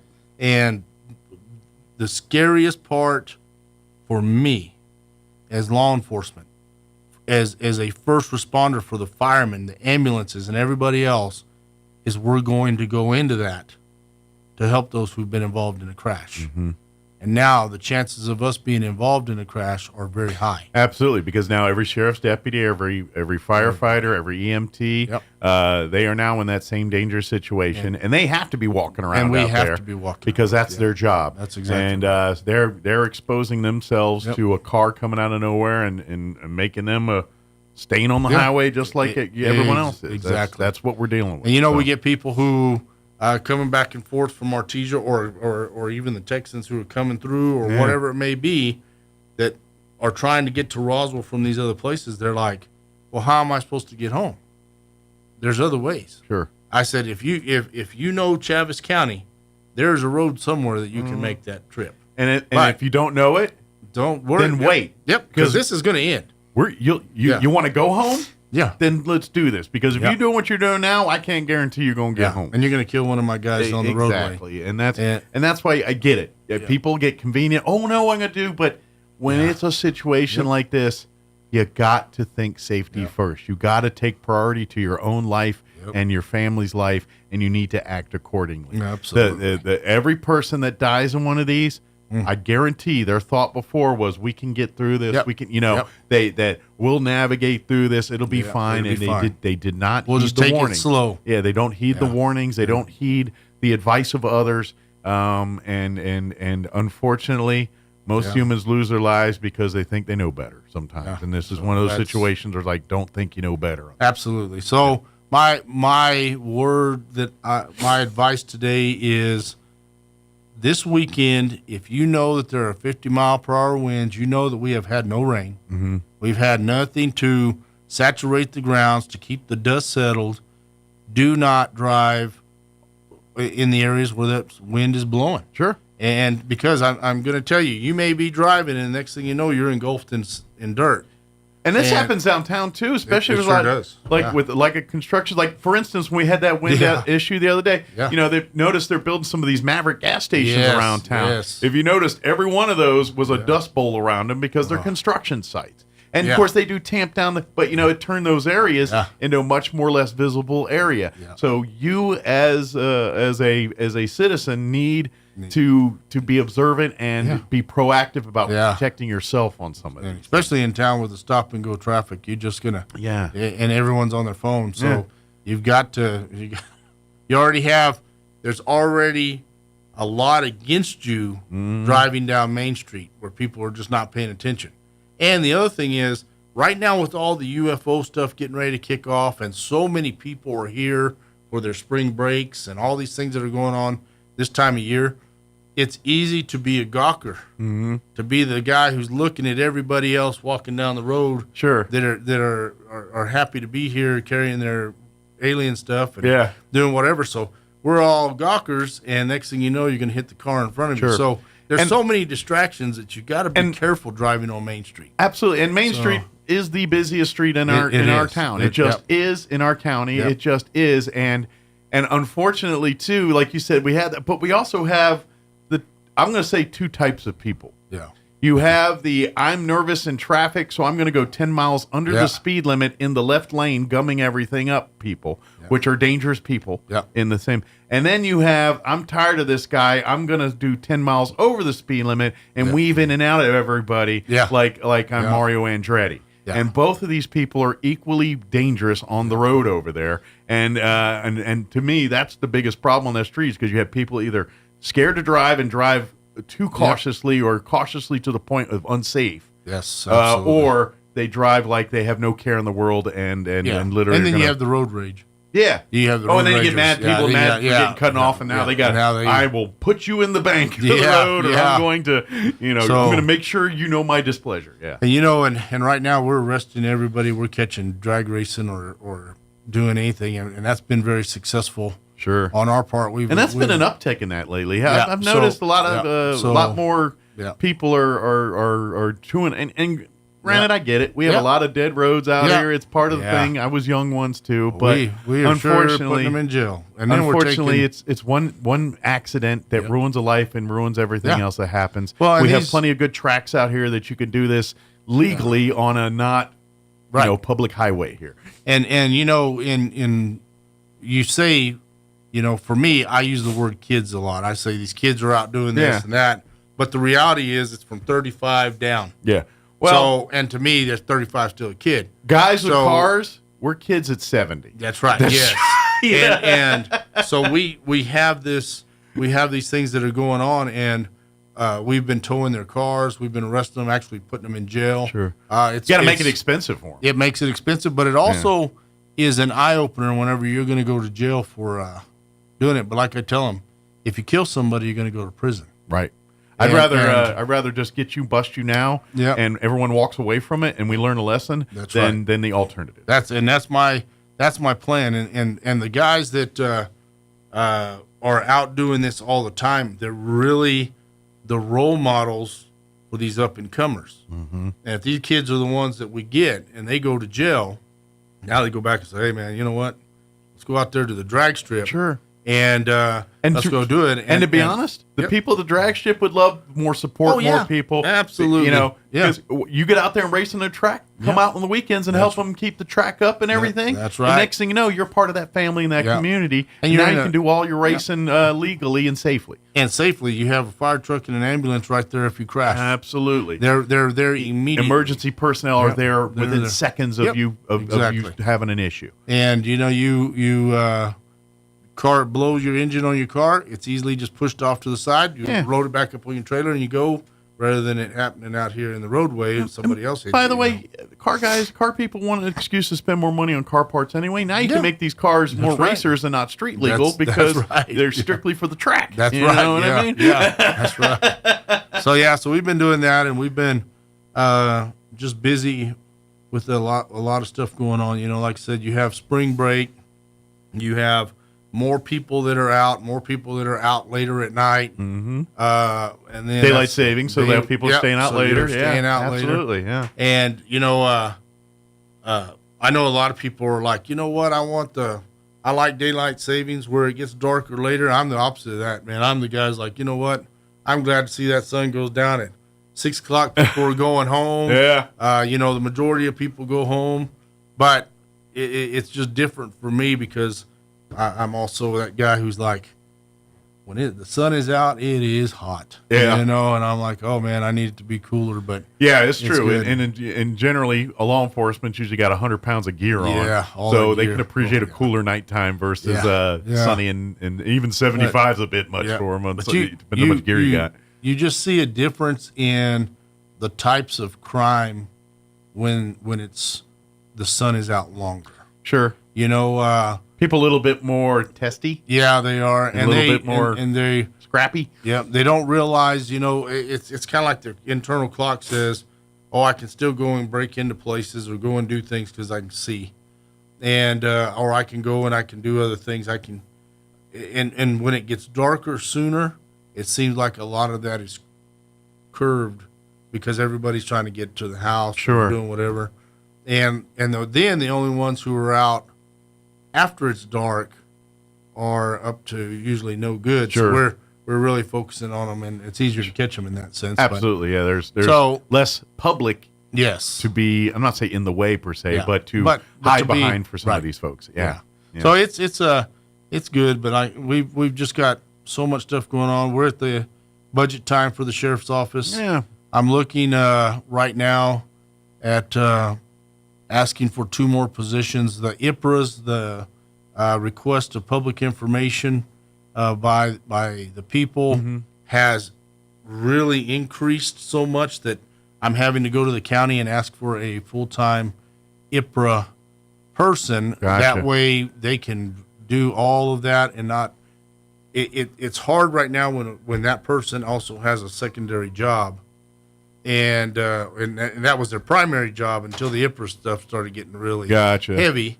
Now it's to a point where it needs to be two be positions or another yes. person doing that. Yeah. And then the same thing with a civil server. I'm going to ask for another position for the person who goes out and serves my subpoenas and other things because the courts are rolling right now. The number of cases are just crazy. So you're having to pull guys off the streets to go serve subpoenas, and you never want people off the street doing things that they need to be on the street. So we're doing that, and then I've got the 2 K9s. I'm also going to look for donations to help get another K9. Good deal. I would love to have 2 more K9s to have a total of 4. And the community's been really supportive about that rallying, and so big thank you to them. Yeah, but it's been amazing. Keep that rallying because we want to add to the fold here. So I'd like to get 2 more K9s, 1 per shift. That way I have 1 out 24 hours a day. Because at any given time, one of those dogs need to either search and rescue or drugs or whatever. Drugs, right now. Yeah. And you, as you know, with the political stuff that is going on right now, you knowing if you are a person who's smuggling people, smuggling drugs, or doing whatever you're doing, they know that there's possibly going to be a big change coming to the national, to the presidency, who's going to enforce different types of laws on the borders. So you better get stuff done before that day comes. And so there is an uptick in all of that right now. Gotcha. The number of people trying to come through, the drugs, the while human no one's trafficking. looking, we're going to get as much nefariety in as we can because they crack down on this loophole here or whatever. I get what you're saying. Because even most of our people who live in this country don't understand our politics, don't understand the real true what the presidency means, but the people in other countries do. Yeah. And they follow that to know when to move, when to do things, get into place. So that's something that we're seeing is just an uptick. And I had a meeting with ICE the other day, and we are utilizing them. That we are working hand in hand with them. And let's face it, we are in a hot spot for this kind of activity. Yes, when you're we close are. to the border, Yep, you are. For drugs, sex trafficking, we're in that highway where a majority of that's coming into the country is coming through right our neck of the woods here. So So it is so important to have those relationships It with is. ICE and our other federal agencies to and help crack. Because to we be work honest, hand in hand with I them. imagine they look a little bit as your sheriff's department as a kind of a first line of defense on some of that Yes. stuff. You know, your deputies are the ones out in the streets, out seeing this stuff, Yep. and when they see that, then you can report back, hey, Yep. you know, Yeah. we're seeing And some shadiness here. I've- Get your ICE guys in on this. I've told them to come out, ride with us, be a part of everything that we're doing. Yeah. And they are really doing a good job, and we've got some great people here in our community that are trying to protect Chaves County from some of this that's happening, because we are not only a stopping point. It's easy to say, you know what, this is pretty nice, because the people here in Chaves County are really good. Mm-hmm. And you know, we will give you $1, we'll help you out, we'll Sure. do whatever you need to do. And if you see somebody down on their luck, we have so many projects here that help you. Sure. And so people will stay here. And it's not always good people. So that's the thing. You know, we're all about the good people surviving and doing things. We're We just don't humans, wanna be. but most of us, you know, Christian or not, you want to help your fellow people out there when they seem like they're in need. We live in an area that's pretty remote, That's so right. when someo's in trouble out here, there's generally not a lot of other people to help them out in these That's right. scenarios. Yeah. So generally, when you see people in stress, you help. You tend to We do. aid a hand Yeah. because Yeah. they might not see anybody else for a while. Exactly. Yeah. But you know, like what we tell them is, there's a process you have to go through. You have to get things go through this way. So we get ICE and those guys involved, and it's been a great partnership with us and them. I think that right now, and it's something that's just necessary. Sure. And while we're talking about this real quick, you know, this is kind of a good time to remind people that your reports, your observations of your neighborhoods and communities about this kind of stuff is invaluable to report. really is. So if you see this stuff in your neighborhoods and you're seeing like a house and stuff and you're just like, this is just not normal. Yep. Put it on the sheriff's department or law enforcement's Yep. radar. Let them check out.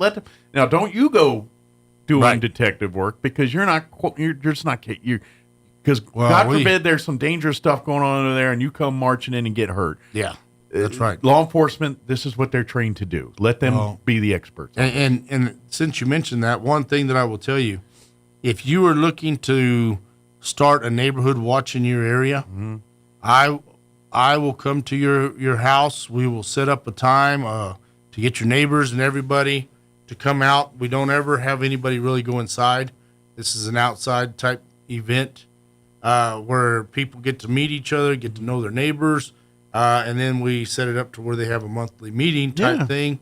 But I'm willing to do that. The sheriff's office is and I know is very much ready Roswell to do Police that. will do the same Yep. thing. So please They talk sure will. to somebody about that. So law enforcement, because when it's all said and done, 9 times out of 10, law enforcement makes the arrests and do what they got to do on the information of the public. The public gives them the knowledge and everything that they need to do their job. So Like law enforcement can't do it if you're not telling them what's going on. One thing I say is, I always say this is, if you might be too old to know this movie, but Bewitched, the nosy neighbor Gladys, was the one who knew everything about everyone, but Absolutely. also knew who should be there and who shouldn't be. And that's exactly the kind of neighbors that I like to have. Sure. I want to have somebody who knows everything that's going on, but also informs you or calls the police or Sure. does whatever when things are just They're not going to be right. the first to notice when something's that's off-putting or not yeah. kosher there in the neighborhood. Yeah, and your neighbors will.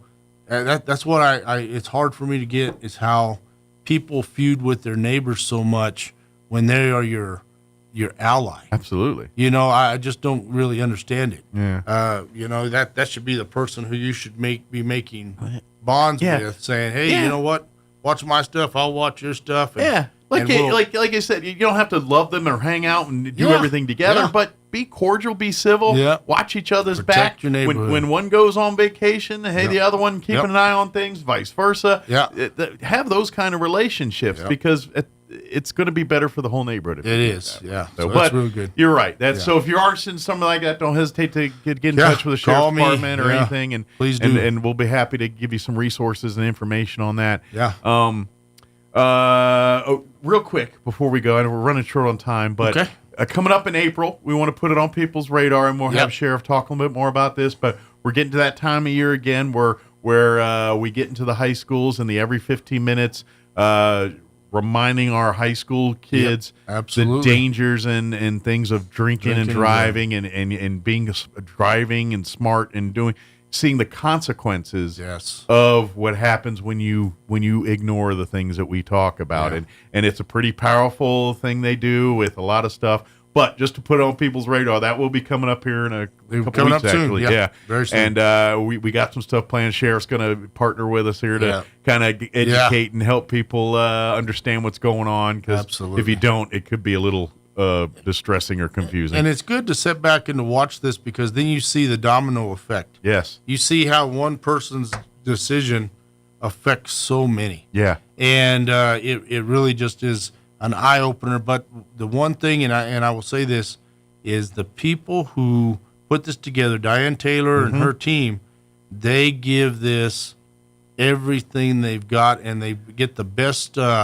She really gets and understands and really, because she understands what's at stake here. Yeah. And we're saving lives. We're hoping. That's right. And she's been doing this for years, and they do amazing. But even still to this day, I'll see her some younger people, and they'll remember a guest speaker or something at that event that stuck in their head and just sits with. And that's what this is about. This is the hope to put the bees in these kids' bonnets so that they don't have to come across, that they can avoid these types of situations, because it's scared straight's not the right term for it, because it's more than that. It's really just education. You're seeing this is the consequences of you because choosing the other thing. The mentality is, it's not going to happen to me. Yeah. But what we want you to say is, do you want this to happen to him? Sure. Or to her? That's how you have to really get their attention. And it's not saying, hey, you're going to die, because they don't believe they'll die. Right. But it's going to say, would you want them to die or them to die? Because the reality is, that's how you get to their emotion. Yeah. And so by them seeing their friend hanging out the windshield or being flown out, or even being in a coffin. Sure. That sends a message that says, you know what, we have to do things. You're putting it in their head where it's plausible they could be in that scenario, or someone they know, love, absolutely. And so that's the reality, and it is really one of the best programs that I have seen. And there for a while, they were trying to go away from this program, and Diane Taylor stepped up and really fought for it. And I just think that it would be such a tragedy if it ever stopped. Yeah, because if you got to have a passion for it. Well, and that's just it, because at the end of the day, the thing we're trying to prevent is so heinous. Yes, that's right. And I'm sorry, you can't kumbaya everything to warn the dangers of the most heinous things that happen in our world. You got to equip your kids with that ability to understand the dangers and like if you try to make everything a cartoon, then what deterrents are there to say, that's hot, I don't need to touch that, that's you know what I mean? That's right. And so this really sinks home, that because we can talk to your blown face, you're going to die, whatever. Yeah. But now when you see the real side of it, you see the impact of the families, impact of everyone other than you in that scenario. It rings true or it sinks in a little bit. Exactly right. So it's such a good program. And I'm sorry if they have a hard time wrapping their head around it, but you know what? I want them here for the next 50, 60, 80 years. Me too. Doing this stuff, not gone next week because somebody chose to drink and drive or do something like that. I agree. So we're on board with that. I know we got so boxy there, but it's so important. But it's so important, and it really is, and it's a very. The reason that it's easy to talk about it and to get off onto that is because it really does affect every one of us. Absolutely. We've seen it. I've gone out to some of these crashes, and people that I know are deceased. And we live in a world that parents expect to die before their kids. Yes. That's how humans work. You're not supposed to outlive your kids. That's right. You're not supposed to, I agree. You're not supposed to be dealing with this kind of stuff. And unfortunately, this is probably one of the biggest reasons why parents are living longer than some of their kids, is because of things that we're talking about here. That's so right. whatever we can do to deter this, people I from agree. taking these decisions, I think it should be on the table. Don't care what it is or Me too. how shocking it is. Yeah.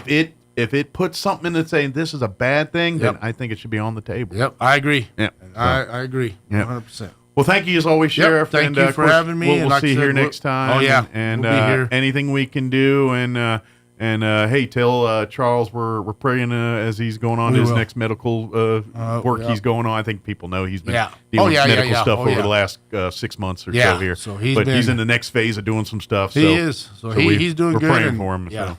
and that's what we say. Good deal. God is good. Absolutely. And hey, when you're out and about, you see our law enforcement out there, give them a attaboy or say hi, Absolutely. or if you have questions, Yeah. as long as they're not in the middle of a call or Traffic stop. anything. Yeah. and you have questions or want to talk to them about law enforcement in general. Of course, like you said, if you're interested in career in law enforcement, always go to the county's website.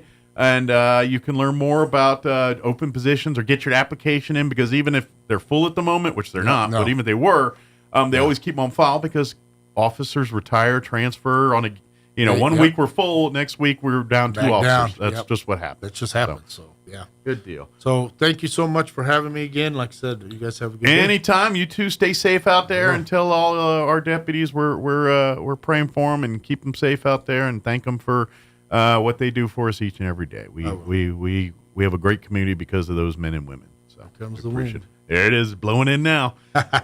Thank you, Sheriff. Yeah, as thank always. you. Yep. All right, it is closing in on 10 o'clock. That's going to do it for us. If you missed any part of the show, ksvptv.com. You'll find all of our interviews there. Just click on the Mornings with Mike Winters channel. We'll be back bright and early, 7 a.m. tomorrow. Don't forget Golden Gloves Boxing, night 1 tonight out at Roswell High, tomorrow and Sunday at 1 p.m. You're listening to 106.5 Roswell's Talk FM, KEND, or Roswell, New Mexico. Take care.